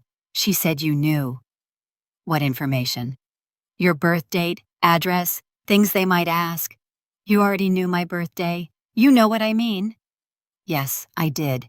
She had been prepared. I asked, what name did you use on the call? Her face changed. Maddie? What name? She whispered, yours. That was the moment. Not the audio report. Not the expert conclusion. Not the metadata. My sister sat across from me and admitted that she had answered questions under my identity. I wanted to ask her how she could do that. I wanted to ask whether she thought of me when the person on the screen called her Madeline Reeves. I wanted to tell her about the weeks after my hospitalization, the medication, the fear, the fact that I had nearly died before I knew what they had done. Instead, I remembered Marcus. Listen more than you speak. So I asked, did you believe I had agreed? Yes. The answer came too quickly. I waited. Vanessa added, at first. I looked at her. At first? She closed her eyes briefly. There were things that felt strange. What things? The amount. I said nothing. And Mom didn't want you contacted again. I waited. Vanessa continued. She said you hated financial paperwork. She said if people kept asking questions, you'd change your mind and create a mess. Did that sound like consent to you? Vanessa's eyes filled, but she didn't cry. I didn't think about it that way. Yes, you did. That isn't fair. Then tell me what you thought. She looked at me for several seconds. I thought if I asked too many questions, everything would stop. There it was, the truth underneath the explanation. I asked quietly, "And what would happen if it stopped?" "Eric could lose the business." "What else?" She didn't answer. "The house?" Her face tightened. We had already committed to the renovation. So yes, it wasn't just about the house. What was it about? Everything. She spoke faster now. "You don't understand what it was like. Eric had investors watching him. Mom had told everyone North Star was expanding. We had contractors working. The mortgage was already difficult. If the business collapsed, it wouldn't just be embarrassing." I looked at my sister. She had known enough to be afraid of the truth. She had simply decided her fear mattered more than my rights. "Did you ever plan to tell me?" Vanessa whispered. "Mom said it would be replaced." "When?" "I don't know." "Did you ask?" "No." "Did you check?" "No." "Did you tell Eric you were uncomfortable?" He was under enormous pressure. That was not an answer. She knew it too. For a moment I saw the structure of Vanessa's life clearly. Diane had made her the golden child, but that position came with conditions. Vanessa had to remain successful.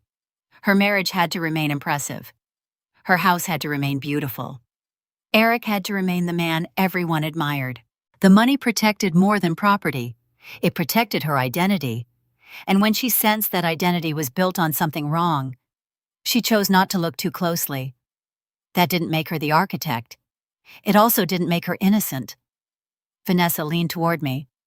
"What are you going to do?" "I haven't decided everything." "Are you going after Mom?" I didn't answer. "Eric?" Again, I said nothing. She became agitated. "Maddie, if you turn this into a criminal case, you could destroy people's lives." I looked at her. My life was acceptable collateral? I didn't say that.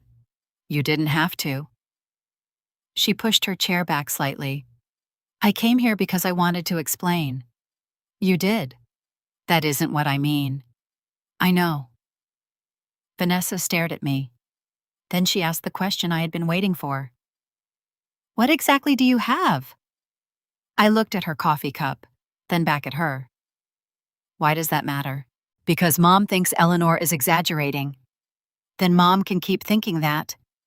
Vanessa went still. She understood. I knew more than I was telling her. The meeting ended 5 minutes later. She hugged herself instead of hugging me. At the door, she said, "I never wanted to hurt you." I believed that she believed it. That was part of the tragedy.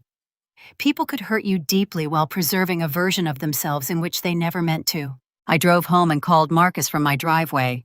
I told him everything I could remember. He asked questions about exact wording. Did she say she participated in the call? Yes. Did she say she used my name? Yes. Did she identify the location? Eric's office. Did she say Diane supplied information? Yes. Did she say she became suspicious? Yes. "Write your notes now," he said, "while the memory is fresh." I did. Then Marcus told me to send a short follow-up email, not accusatory, not emotional, a confirmation. I wrote, "Vanessa, thank you for meeting with me today. I want to make sure I understood what you told me. You said Mom asked you to participate in the remote verification call because she told you I had already agreed to the trust distribution. You said the call took place from Eric's office, that you answered using my identity, and that Mom provided information for the verification. You also said you later had concerns about the amount and the lack of direct contact with me. If I misunderstood any part of that, please correct me." I sent it, then I waited. Marcus had warned me she might not respond. For almost 6 hours, she didn't. At 9:17 that night, my phone notified me of a new email. Vanessa had replied. Her message began with 3 words. Mostly correct, but I read the rest carefully. She said she participated in the call because Diane assured her I had consented. She confirmed the call took place from Eric's office. She admitted she answered questions as if I were you, but insisted she believed the process was only a technical requirement. She wrote that she became uncomfortable later when she learned how much money had moved. Then she added something she probably thought would protect her. I didn't ask more questions because Mom kept saying everything would be fixed once Eric's business recovered. and I didn't want to make the situation worse for everyone. I forwarded the email to Marcus. His reply was short. Preserved. Do not respond tonight. I sat alone at my kitchen table. The audio analysis had said the voice was strongly consistent with Vanessa. Now, Vanessa herself had confirmed participation. The forensic evidence had become admission evidence. But the email gave me something else, too. My sister had finally explained the choice she made. She suspected something was wrong. She knew the amount was serious. She knew I had not been directly involved in the process. And she chose not to ask more questions, because the answer might threaten her house, her husband's business, and the life our mother had taught her to protect at any cost. I had spent years believing Vanessa simply received more love than I did. The truth was more complicated. She had been rewarded for protecting the family image, and when protecting that image required using my name, she did it. The next morning, Marcus called. Your sister's email changes the posture of the evidence. What does that mean? It means she can't easily deny participation now. Will she tell them? Tell who? Mom. Eric. Marcus was silent for a moment. Assume she already has. He was right. Vanessa had asked what evidence I possessed. I had refused to tell her. Now she knew enough to understand that my investigation had moved beyond suspicion. I looked at the email again. For years, I had wanted my sister to admit what happened between us. I had imagined that acknowledgement would feel like relief. It didn't. It felt like grief with nowhere left to hide. But grief was different from confusion. Confusion kept me waiting for another explanation. Grief allowed me to accept the one I had. Vanessa had made her choice. Now I could make mine. Eric contacted me 4 days after Vanessa's email. He did not call. He sent a message asking whether I would be willing to meet with him and a business attorney to discuss a private resolution. I forwarded it to Marcus. His response came almost immediately. Do not meet them alone. Ask for the proposal in writing. I replied with one sentence. Please have your attorney send any proposal to Marcus Lee. Eric did not answer. The proposal arrived the following afternoon. Marcus called me into his office before forwarding it. When I sat down, he placed a 3-page letter on the conference table. Read the first page. I did. The language was polished. North Star Property Consulting denied wrongdoing. Eric denied knowledge of any improper verification process. The letter described the $392,000 as funds intended for a private family investment arrangement that had become disputed because of communication failures. Then I reached the offer, $80,000. In exchange, I would sign a statement confirming that I had voluntarily authorized the use of trust funds as investment capital connected to North Star and related property activities. I looked at Marcus. They want me to lie. They want you to adopt their version of events, which is a lie. Yes. The agreement also required confidentiality, release of civil claims, and a statement that any prior concerns I had expressed resulted from incomplete information following my hospitalization. I read that paragraph again. They're trying to use the medical story, too. Marcus nodded. If you sign this, they get several things. A release, a confidentiality obligation, and a document they can use to argue that the original transaction was authorized. For $80,000. Correct. They took $392. We're not negotiating the arithmetic. I looked at him. What do you mean? I mean we're not making a counteroffer. That surprised me. I had expected legal strategy to involve bargaining. Marcus leaned back. The offer is useful as it is. Because? Because Eric now knows there is a serious dispute, and instead of offering to return the traced funds, he is asking you to sign a statement changing the legal character of the original transaction. Does that prove guilt? Not by itself. Settlement communications have complicated rules. We treat the document carefully, but strategically, it tells us something important. He's scared. Marcus gave me a small nod. He understands the exposure. The same day, Marcus sent North Star a formal preservation demand. It required retention of electronic communications, accounting records, device logs, internal messages, financial statements, investor materials, and documents related to the trust distribution. Copies went to North Star's attorney, an outside accounting firm. I asked Marcus what would happen next. Now we watch. For what? People under pressure make decisions. He was right. The first movement happened 6 days later. Priya called Marcus after a monitoring service identified a title-related change connected to one of the properties in the tracing report. The Cannon Beach cottage owned by Diane and Howard had been transferred into a newly formed limited liability company. The LLC had been created less than 2 weeks earlier. Marcus showed me the filing. The company name meant nothing. The mailing address led to a registered agent. But the transfer date mattered. It happened after Eric's offer reached Marcus. Can they just move it? They can attempt to transfer title, Marcus said. Whether the transfer protects the property is another question. Who owns the LLC? We're investigating. 2 days later, another alert appeared. Eric's Porsche had been sold, not traded. Sold to a specialty dealer for cash proceeds. Then, an investment account connected to Eric showed a large withdrawal. Priya called the sequence asset dissipation indicators. I called it panic. Marcus corrected me. Don't assign emotion where conduct is enough. That had become one of his favorite rules. So I wrote the facts on my timeline. Offer delivered. Preservation demand issued. LLC formed. Cottage transferred. Porsche sold. Investment account reduced. The dates told their own story. I didn't need to add an adjective. Then Priya found another movement. Funds from the investment account had been divided across multiple destinations, including an account she had not seen in the earlier tracing review. Can we stop them? I asked. Marcus was already preparing the answer. We can ask the court to preserve the status quo. He explained that a temporary restraining order was not punishment. We would need to show specific risk that assets connected to disputed funds could be transferred, concealed, or made harder to recover. The banking trace alone had shown where my money went. The new activity showed those assets were beginning to move after the dispute became explicit. That combination mattered. For the next several days, my role was not dramatic. I reviewed declarations, I checked dates, I verified that I had never authorized North Star to use my trust money.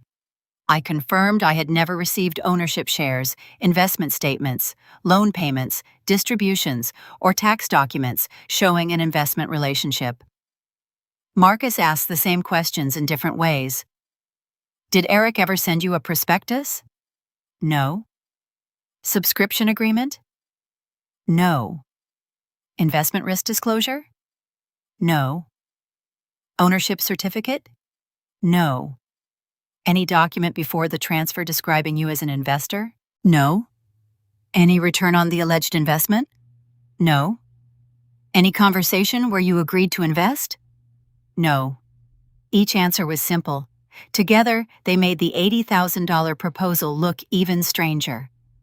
Eric wanted me to create, after the fact, the document that should have existed before the money moved. Eleanor joined one of the preparation meetings, carrying several old trust statement binders.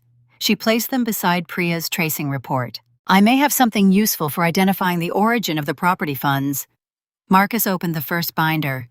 Eleanor had retained periodic trust statements and payment schedules from the years she was entitled to monitor administrative continuity.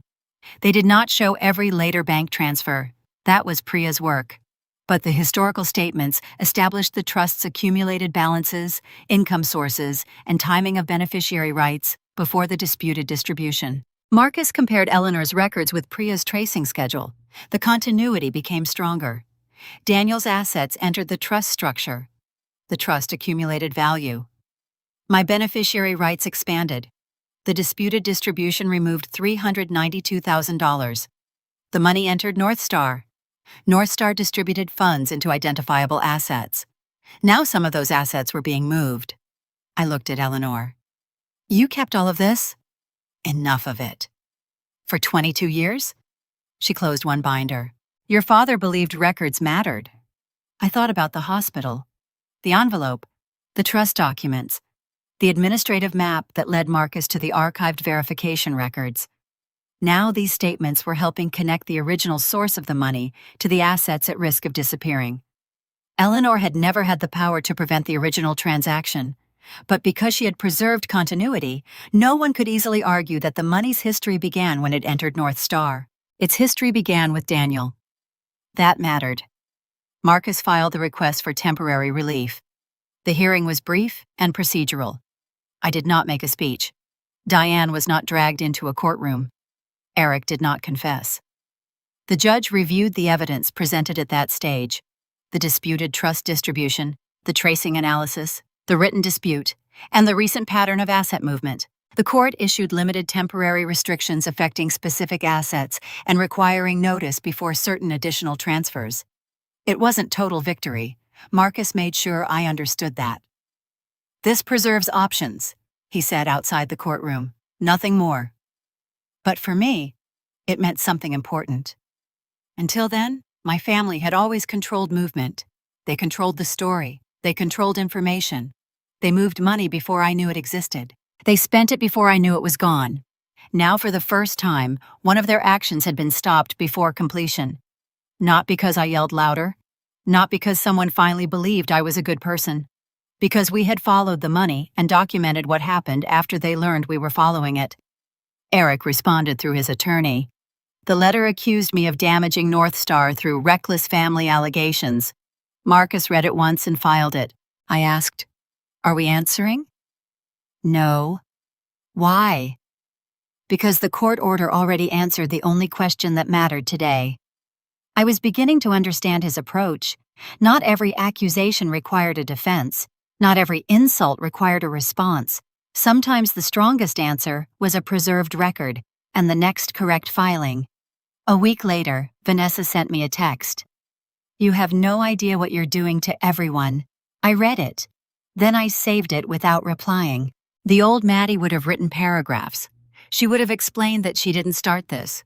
She would have reminded Vanessa about the call, the trust, the house, the money. I didn't need to.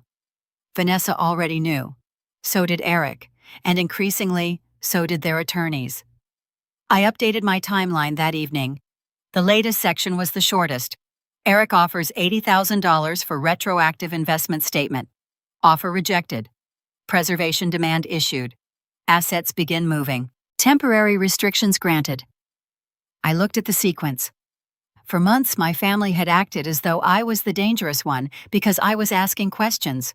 But the moment those questions became organized, Eric started selling property, withdrawing money, and restructuring ownership. That realization gave me something I had not felt since the ambulance ride. Confidence. Not confidence that I would win everything. Marcus had warned me against thinking that way. Cases were unpredictable. Recovery was complicated. Evidence could support different legal claims with different standards. My confidence came from something simpler. I was no longer reacting to whatever my family did next. They were reacting to me. They had expected the sick daughter, the emotional sister, the isolated employee who could be discredited with a few phone calls. Instead, they were dealing with preserved records, financial tracing, legal demands, and a timeline that became stronger every time they tried to escape it. Eric's $80,000 offer had been intended to end the problem cheaply. Instead, it marked the moment the balance changed. He had tried to buy a new version of the past. When I refused, he started moving pieces of the future. And this time, I was watching before they disappeared. Eleanor asked me to come to her house on a Saturday morning.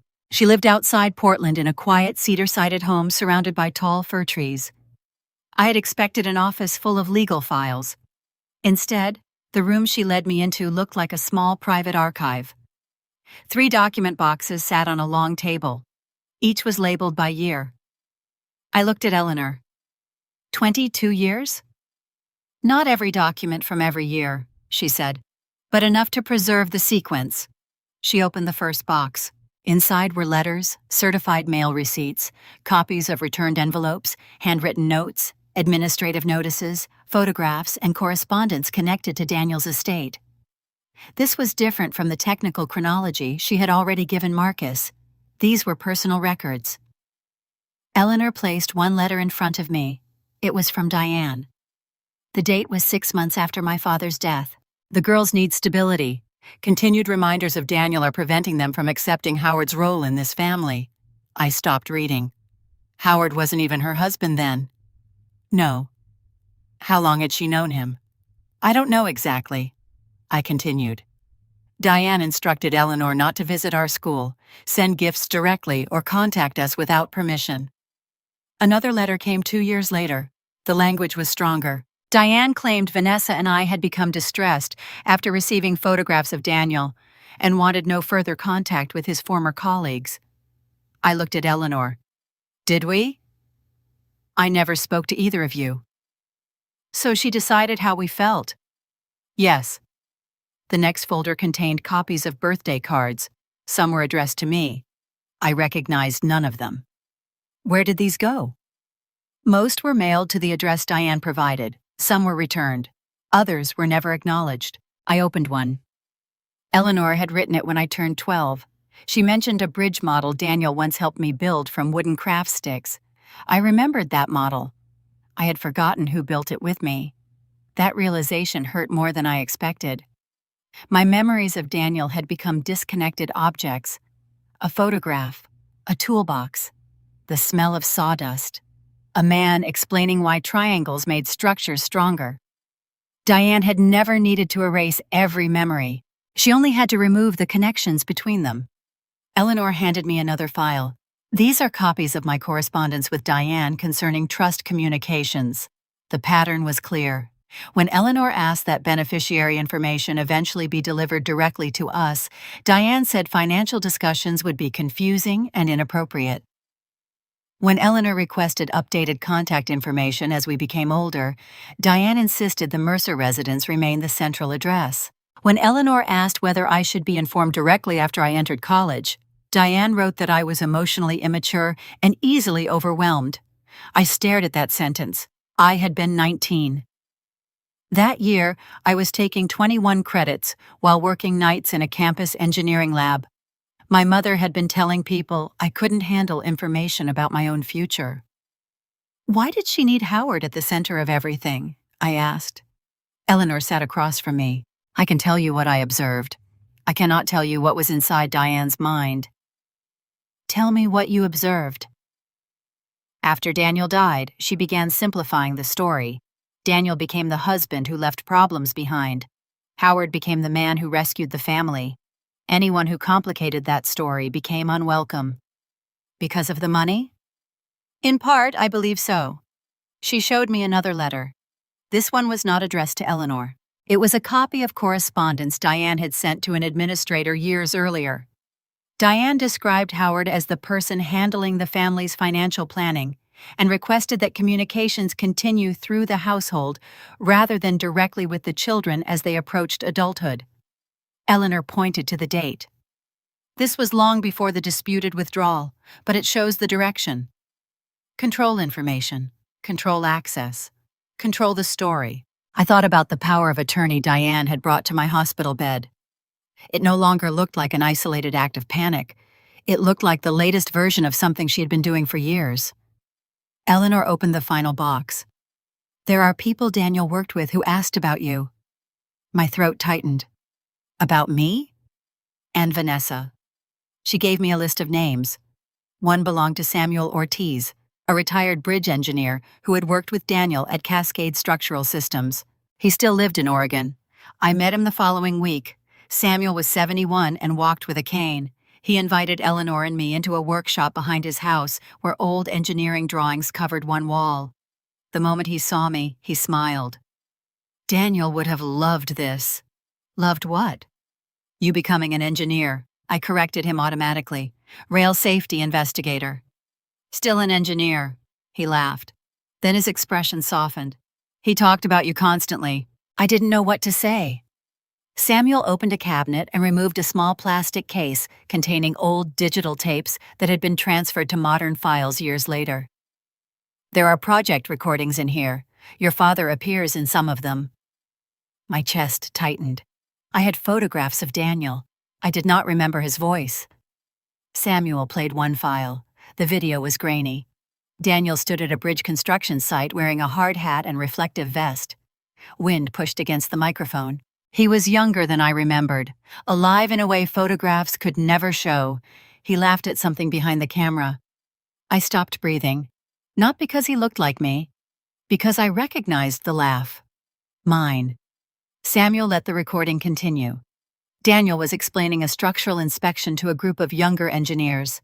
At one point, someone behind the camera asked why he carried a small notebook filled with children's questions. Daniel held it up. My youngest keeps asking why things don't fall down. I'm saving the good questions. Samuel paused the video. Your father used to bring those questions to work. I looked at him. What questions? He said you wanted to know why bridges moved in the wind, why concrete cracked, why some buildings survived earthquakes and others didn't. I remembered asking those things. I had not remembered who answered. Samuel played another video. This one was recorded near a bridge deck during construction. Daniel stood beside a temporary diagram. A structure survives when the load has a clear path, he said. Weight has to travel through connected elements into the foundation. If one element is forced to carry what it was never designed for, eventually something fails. He drew a line through the diagram. That's the load path. You don't blame the cracked member until you understand what was transferred into it. The words hit me so hard that I asked Samuel to pause the video. For years, my family had treated me like the cracked member. Too sensitive, too suspicious, too angry, too difficult. No one had ever asked what had been transferred onto me. Vanessa's comfort, Diane's version of the past, Howard's place as rescuer, Eric's business image, the family's financial pressure, their secrets, their explanations, even their guilt. Whenever something threatened the structure, the weight moved toward me. I had carried it because I believed the crack proved something was wrong with me. Daniel's voice gave me another way to understand it. The problem was the load path. Samuel continued the video. Near the end, Daniel looked toward the camera and said he hoped both his daughters would grow up, knowing that curiosity was not disrespect. I looked away. Eleanor did not touch me or try to comfort me.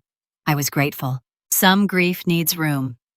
For 22 years, I had been told Daniel was a sad chapter that the family survived. The records showed something else. He had planned for us. He had talked about us. He had built protections for us. He had expected to remain part of our lives through the people and structures he trusted. Diane had not simply moved on. She had managed his disappearance.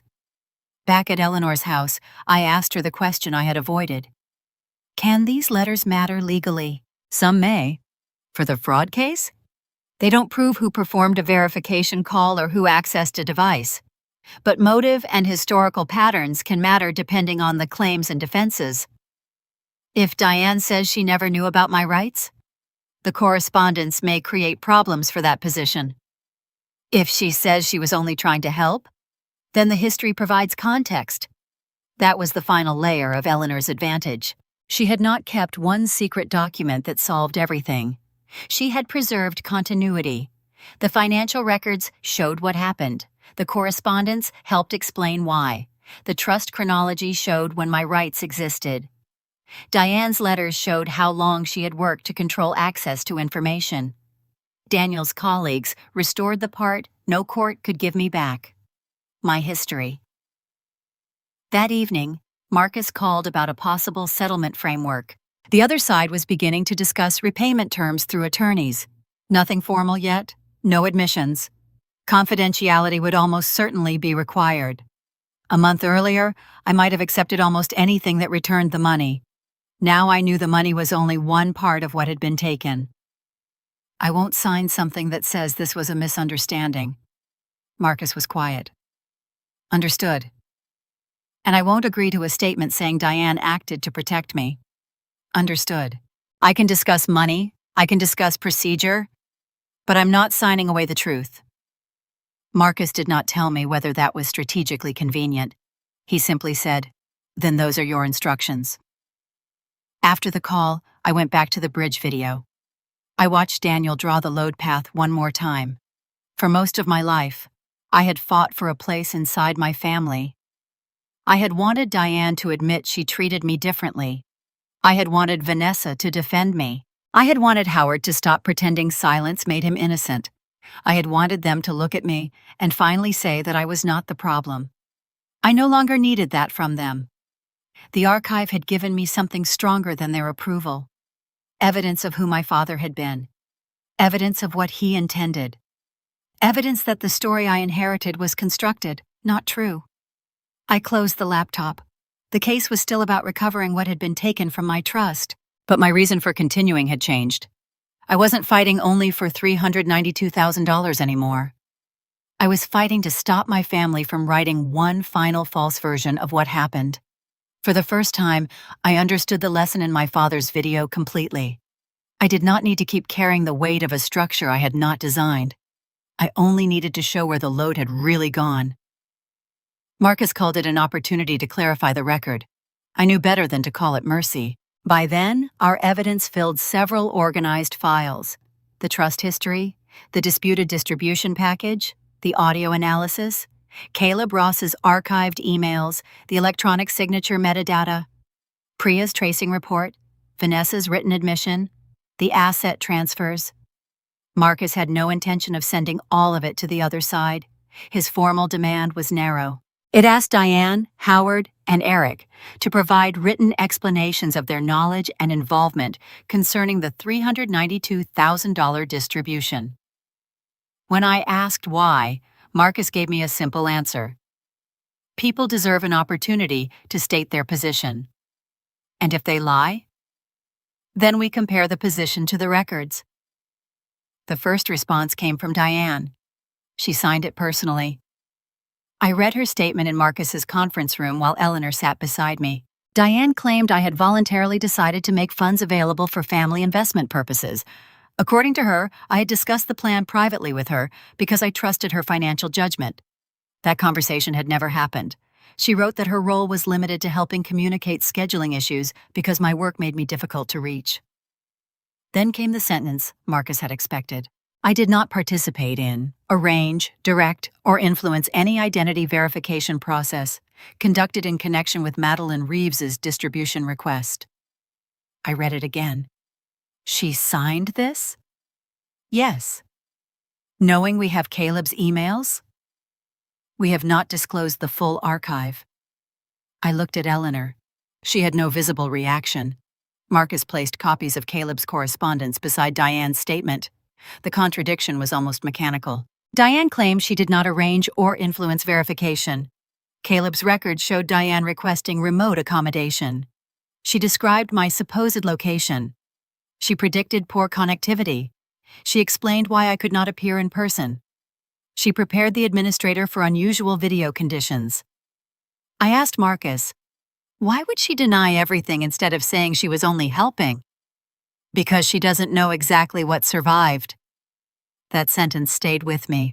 For years, Diane had controlled the family by deciding which version of the past everyone was allowed to remember. Now she was facing archived systems. Systems did not care which story sounded better. Eric's response arrived 2 days later.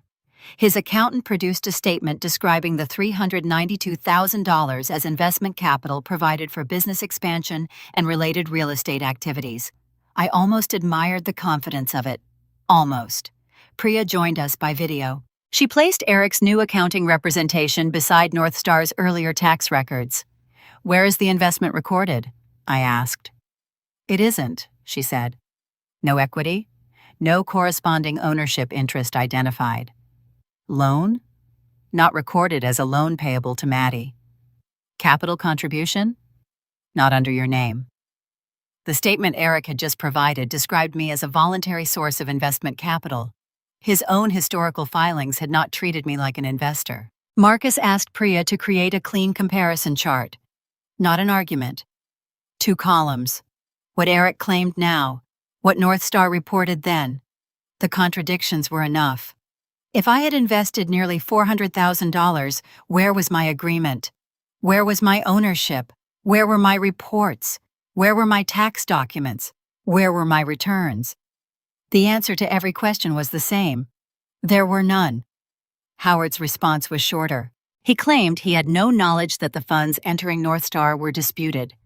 He said he assumed all family financial matters had been handled legally. That version almost survived. Then Marcus's preservation requests produced a family email chain from the period before the money moved. The subject concerned pressure on Eric's company. Most of the messages were vague. Then I reached one from Howard. If Maddie finds out before North Star gets through the next 2 quarters, Diane is going to have a serious problem. We need to keep this contained until Eric can replace what was used. I stopped reading.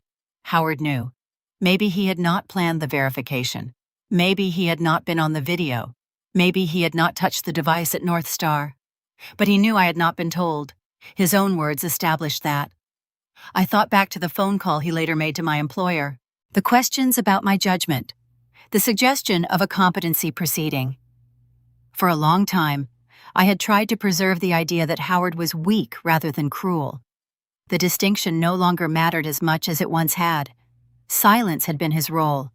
Containment had been his role. And when silence stopped working, he had tried to damage my credibility. Marcus added Howard's email to the comparison file. By the end of the week, the conference room wall held a contradiction matrix. Diane's signed statement on one side, Caleb's emails on the other, Eric's accounting explanation, North Star's historical tax treatment, Howard's denial of knowledge, his own email about keeping the truth from me. Vanessa's admission sat separately because her position was different. She had admitted participation. She claimed Diane deceived her at first. Then she admitted she later suspected something was wrong and chose not to ask questions because she feared what the truth would cost. I stood in front of the matrix. For the first time, the family roles looked completely clear. Diane controlled the narrative and prepared the process. Vanessa supplied my identity during verification. Eric's company provided the environment, received the funds, and distributed the benefits. Howard knew enough to understand I had not been informed and helped preserve the silence. Different actions, different levels of responsibility. One connected chain. Marcus walked into the room carrying coffee. He looked at the wall. This is no longer reasonably explained as a misunderstanding between family members. I turned toward him. What is it explained as? A coordinated fraud narrative supported by financial, technical, documentary, and admission evidence. He said it without drama. That made it heavier. I asked, what happens now? We prepare filings based on the claims the evidence supports. We preserve the criminal referral issues for the appropriate authorities.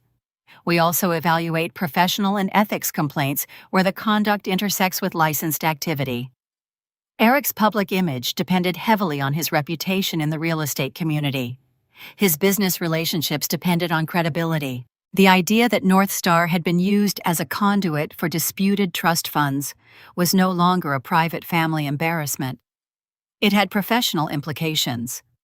Marcus warned me not to think of complaints as revenge. If we file anything, it has to be accurate, documented, and within the proper jurisdiction. I understand. Good. Because from this point forward, precision matters more than anger. I looked at the contradiction matrix again. I wasn't angry in the way I had expected. The uncertainty was gone. For months, I had wondered whether I was missing some explanation that would make everything less deliberate. My family had just been offered the chance to provide one. Instead, they lied again. Not together in one room. Not through one coordinated statement. Separately. That made the result stronger.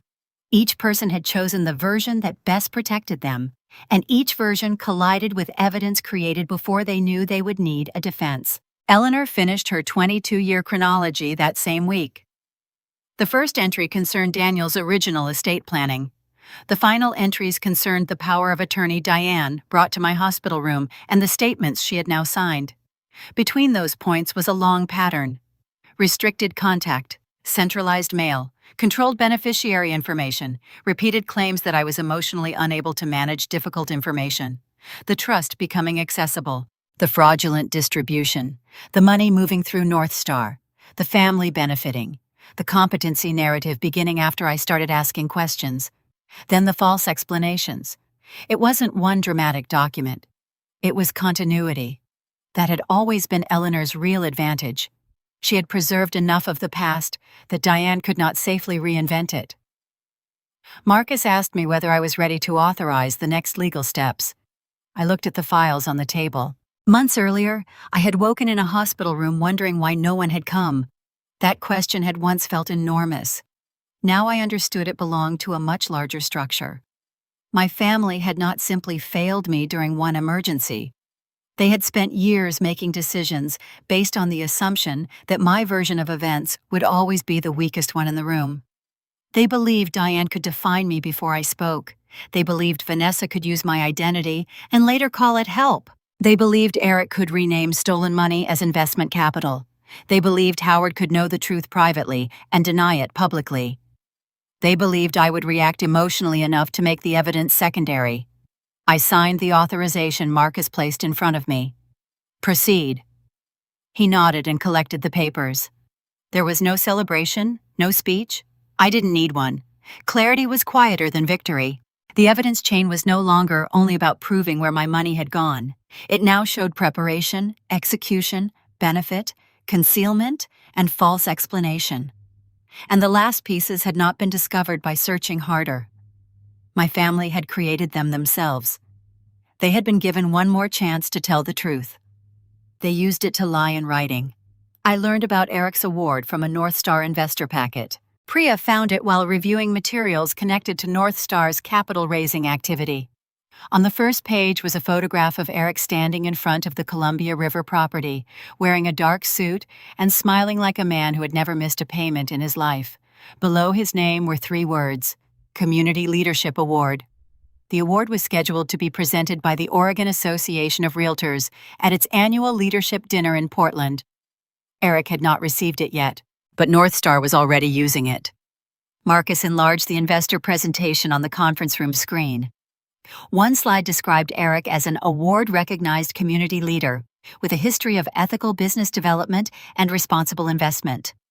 Another used the upcoming award to support North Star's credibility while seeking new private capital. I stared at the screen. He's raising money now? Attempting to, Marcus said. With everything happening? Yes. Priya showed us several references to prospective expansion projects. North Star was presenting Eric's public reputation as part of the reason investors should trust him. That changed the stakes. Until then, the damage had been contained mostly inside the family and among assets connected to my trust. Now Eric was using the reputation built during those years to ask outsiders for money. Marcus closed the presentation. This is where private recovery and institutional responsibility become separate questions. I understood what he meant. Even if Eric returned every dollar tomorrow, potential investors would still be evaluating North Star without knowing about the disputed funds, the false investment explanation, or the asset movements that followed our preservation demand. I asked, what can we legally do?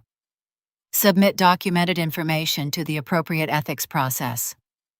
Before the dinner, if the complaint is ready and accurate.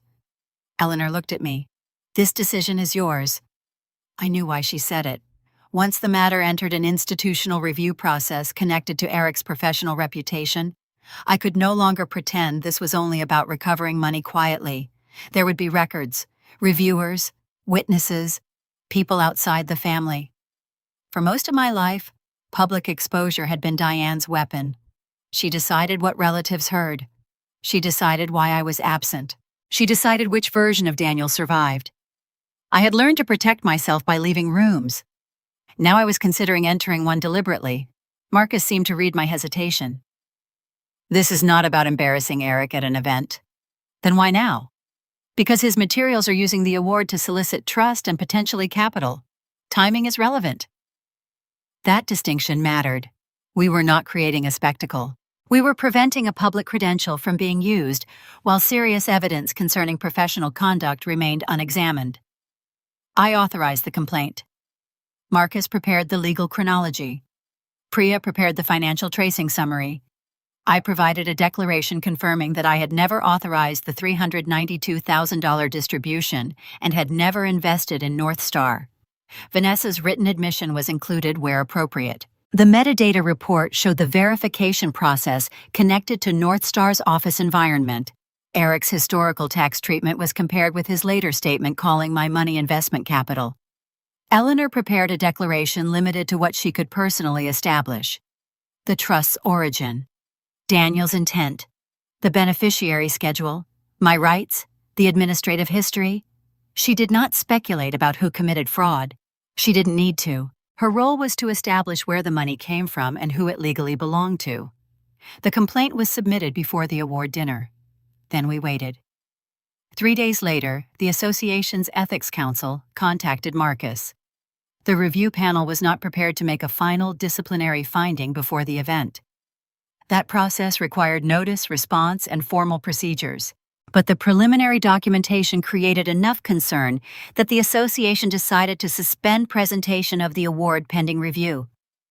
There was another decision. Because Eric's recognition had already been promoted publicly and used in event materials, the association would issue a brief ethics review statement during the program, explaining that the award had been placed on hold. I read the email twice. "They're going to say it at the dinner?" Marcus nodded. Briefly. No detailed accusations. No findings they haven't made. Will Eric know? The association will notify him. My phone rang that evening. Vanessa. I let it go to voicemail. She called again.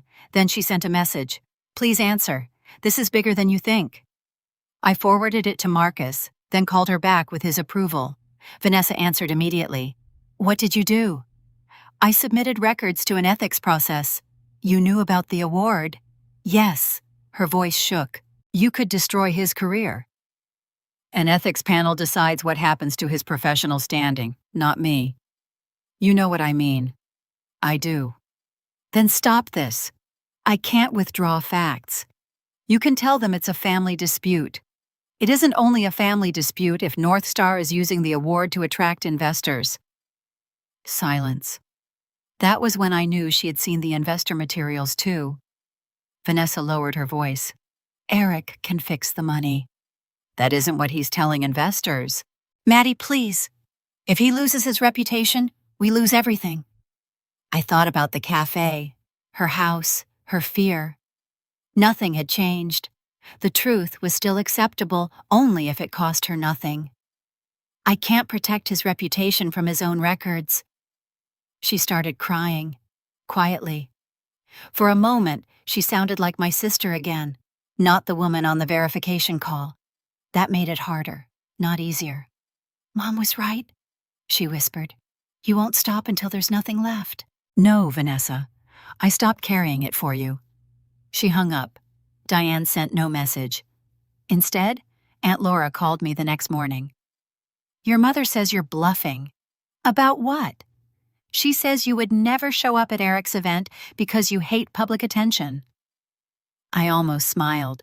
Diane still believed she understood the limits of my behavior. She thought discomfort was the same as fear. She thought because I had spent years avoiding family performances, I would avoid any room where she could control the audience. But this was no longer her audience. That mattered. Marcus told me I did not have to attend the dinner. The complaint had already been filed. The association could proceed without me sitting in the ballroom. I thought about that for a full day. Then I told him I wanted to participate in the ethics review process in person if the association requested my presence. "Why?" he asked. Not as a challenge. He wanted me to know my own answer. "Because if they question the records, I want to be available." "Anything else?" "Yes." I looked at Eleanor. For 22 years, other people spoke about my father, my money, and me when I wasn't in the room. Marcus waited. "I'm done being absent from my own story." Eleanor agreed to attend as a witness concerning the trust history. Her role was narrow but powerful. She could explain why Daniel created the trusts. She could establish that my beneficiary rights existed before the disputed transaction. She could authenticate the chronology she had preserved. For the first time, the records Daniel had put in place more than 2 decades earlier were moving toward a public institutional setting. Not as a family legend, as evidence. The association finalized the revised event program. Eric's award presentation was removed. The ethics review statement remained. His keynote speaking slot had not yet been canceled. That surprised me. Marcus explained that institutions often moved carefully. They are not going to punish before process. So he can still speak? For now. I looked at the event schedule. Eric was supposed to talk about trust in community development. The irony was almost too obvious. But I didn't need to point it out. The records would do that. 2 days before the dinner, Marcus received another copy of North Star's investor material. The award language was still there. Eric's team had not removed it. Maybe the packets had already been distributed. Maybe he believed the association would reverse its decision. Maybe he thought he could control the explanation. Whatever the reason, the risk had become concrete. A professional honor that had not yet been awarded was already being used to support fundraising. The reputation built around North Star was being converted into prospective capital. The same pattern again. Image first, money second, questions later. Only this time, the questions had arrived before the next transfer. On the afternoon of the dinner, I stood in my apartment wearing a dark suit and looking at my father's photograph. Not the bridge site video. The old photograph from my childhood. Daniel standing beside a structure under construction. For years, it had been an object without context. Now I knew the man in that photograph had planned for me. I knew why Eleanor had remained in the records. I knew what Diane had worked to erase. And I knew why showing up mattered. The ethics process would not return my childhood. It would not make Vanessa innocent. It would not transform Howard into the father he had pretended to be. But it could stop another institution from lending its credibility to a story that had never been examined. I put the photograph back on the shelf. Then I left for the event.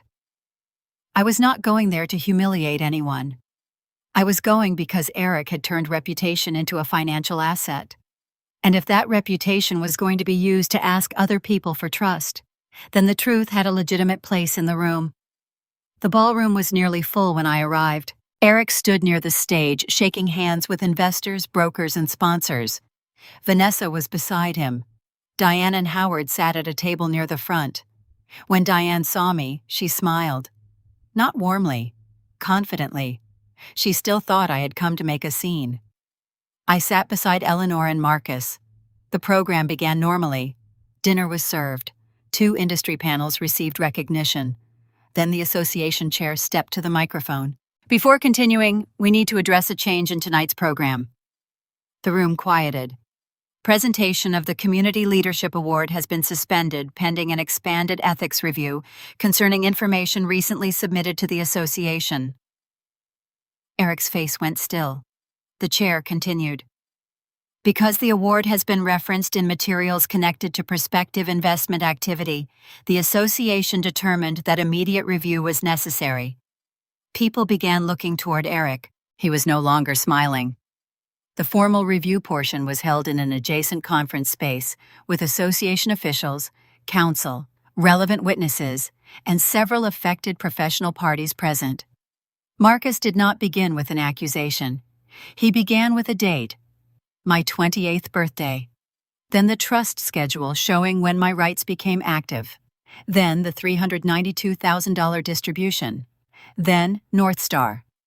The timeline moved forward one step at a time. My old driver's license appeared in the verification package.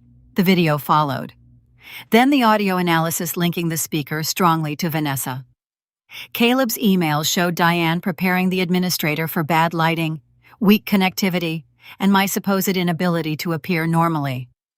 The electronic metadata connected the signature process to North Star's office environment. The bank tracing showed the money entering North Star before moving into the River House, business expenses, debt, the coastal property, and other family spending. No single record had to carry the whole story. Each one handed the weight to the next. Eleanor spoke after Marcus. She explained who Daniel Reeves had been and why the trusts existed. My role was never to control Maddie's assets, she said. Daniel selected me to preserve continuity if access, beneficiary rights, or administrative history became disputed. She authenticated the chronology. 22 years of preserved continuity. That was the full truth of the advantage my father had left me. Not a hidden fortune that magically saved me. A person who knew where the history was supposed to remain intact. Diane interrupted. This is exactly what I've been warning people about. Maddie has been emotionally unstable since her hospitalization. Marcus did not argue with her. He placed the hospital incident report into the record. Then the copied power of attorney Diane had presented while I was recovering. Then the hospital contact log. 31 documented attempts. Diane had ignored them. The report from my employer followed, documenting Howard's later attempt to raise questions about my mental stability and possible competency proceedings. The pattern became visible without anyone naming it. Abandon me. Call me unstable. Try to obtain authority. Call me unstable again when I refuse. Diane looked around the room. She has always overreacted. For most of my life, that sentence ended every argument. This time, nobody moved on. Vanessa spoke quietly. I was on the verification call. The room went silent. Eric turned toward her. Vanessa looked down. My mother told me Maddie had agreed. At first, I believed her. She paused. Later, I knew things didn't make sense. Diane said her name sharply. Vanessa. But my sister continued. I was afraid to ask more questions because Eric's business was in trouble, and I thought we could lose the house. There it was. The part she had admitted privately was now spoken where other people could hear it. Not innocence, not full responsibility for the plan, a choice. Howard tried next. I never knew the original transaction was unauthorized. Marcus displayed Howard's email. If Maddie finds out before North Star gets through the next 2 quarters, Diane is going to have a serious problem. Howard stopped talking. Eric's attorney objected to several characterizations, but the documents remained. The metadata. North Star's tax filings, which did not identify me as an investor. Eric's later accounting statement claiming my money had been investment capital. The proposal asking me to accept $80,000 in exchange for signing a retroactive statement that I had voluntarily invested. Then the asset movements after the dispute became explicit. The Porsche sale, the investment withdrawal, the cottage transfer. Eric looked around the room as if searching for someone who still saw the man from the investor packet. Several people were already checking their phones. One sponsor representative left before the review ended. A prospective investor asked counsel for a copy of the association's formal notice. Another business partner stepped outside and did not return. The collapse was not dramatic. It was administrative. People stopped standing near Eric. By the end of the evening, the association announced that the award would not be presented and that the ethics investigation would be expanded. North Star's promotional use of the award was referred for additional review. I walked back into the ballroom after most of the guests had left. The stage was still lit. An empty space remained where Eric's award presentation had been scheduled. Diane stood across the room. For once, she had nothing to say that could change what other people had seen. I realized then that I had spent most of my life wanting her to admit I was telling the truth. I no longer needed it. The hospital had records, my employer had records, the trust administrators had records, the banks had records, North Star had records, and Vanessa had finally admitted her own choice. I did not feel victorious. I felt lighter. The story my family had built around me had survived for years, because every conflict happened in rooms they controlled. That night, the room belonged to evidence, and for the first time in my life, I walked out without caring whether my mother believed me. The civil action was filed within weeks. The records were also referred to prosecutors, who opened their own investigation. Assets connected to the traced proceeds remained restricted while the legal process moved forward. North Star began collapsing before any final judgment. Clients canceled contracts. Investors withdrew. An audit exposed accounting problems beyond the explanations Eric had given us. His professional credentials were suspended pending further proceedings. The family that once called me dramatic became very quiet. Months later, Diane signed a plea agreement involving fraud and forgery-related conduct. She received a term of incarceration, followed by probation and restitution obligations. Eric avoided incarceration under his agreement, but received supervised probation, community service, restitution requirements, and professional restrictions that ended the version of his career he had built around North Star. Howard faced civil liability. The coastal property was lost as part of the financial consequences. He resigned from community positions he had once used to present himself as the stable center of our family. Vanessa cooperated. That reduced her legal exposure, but it did not erase her choices. She lost the river house. Her marriage to Eric became unstable under the pressure of investigations, debt, and blame. More importantly, she lost the position she had protected for most of her life. She could no longer call herself the innocent daughter who had simply trusted everyone else. In the end, my total recovery reached $518,000. That included the original $392,000, traced gains, negotiated civil penalties, and part of my legal costs. When the final numbers were confirmed, I expected to feel something dramatic. I didn't. I paid what needed to be paid. I created a serious emergency fund. I invested for the long term. Then I bought a small house near Hood River. It wasn't impressive by Vanessa's old standards. It had 2 bedrooms, an aging deck, and a view of distant hills when the weather was clear. It was mine. No family money moved through it.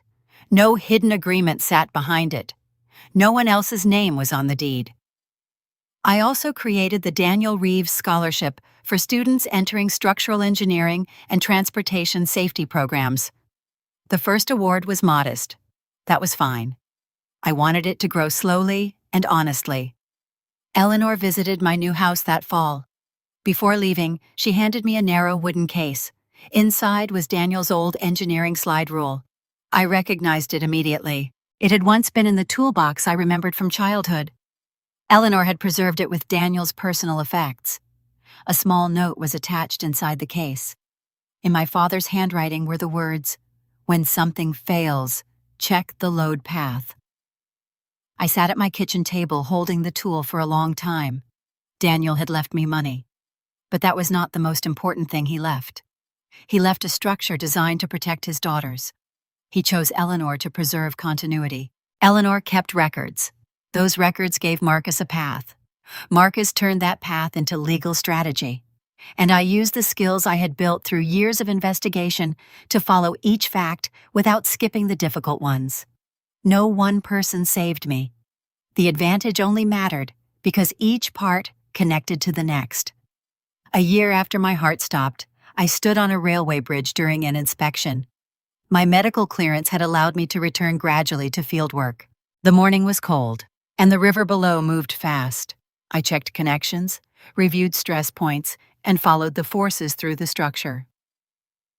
Load path. I finally understood why my father's words had stayed with me.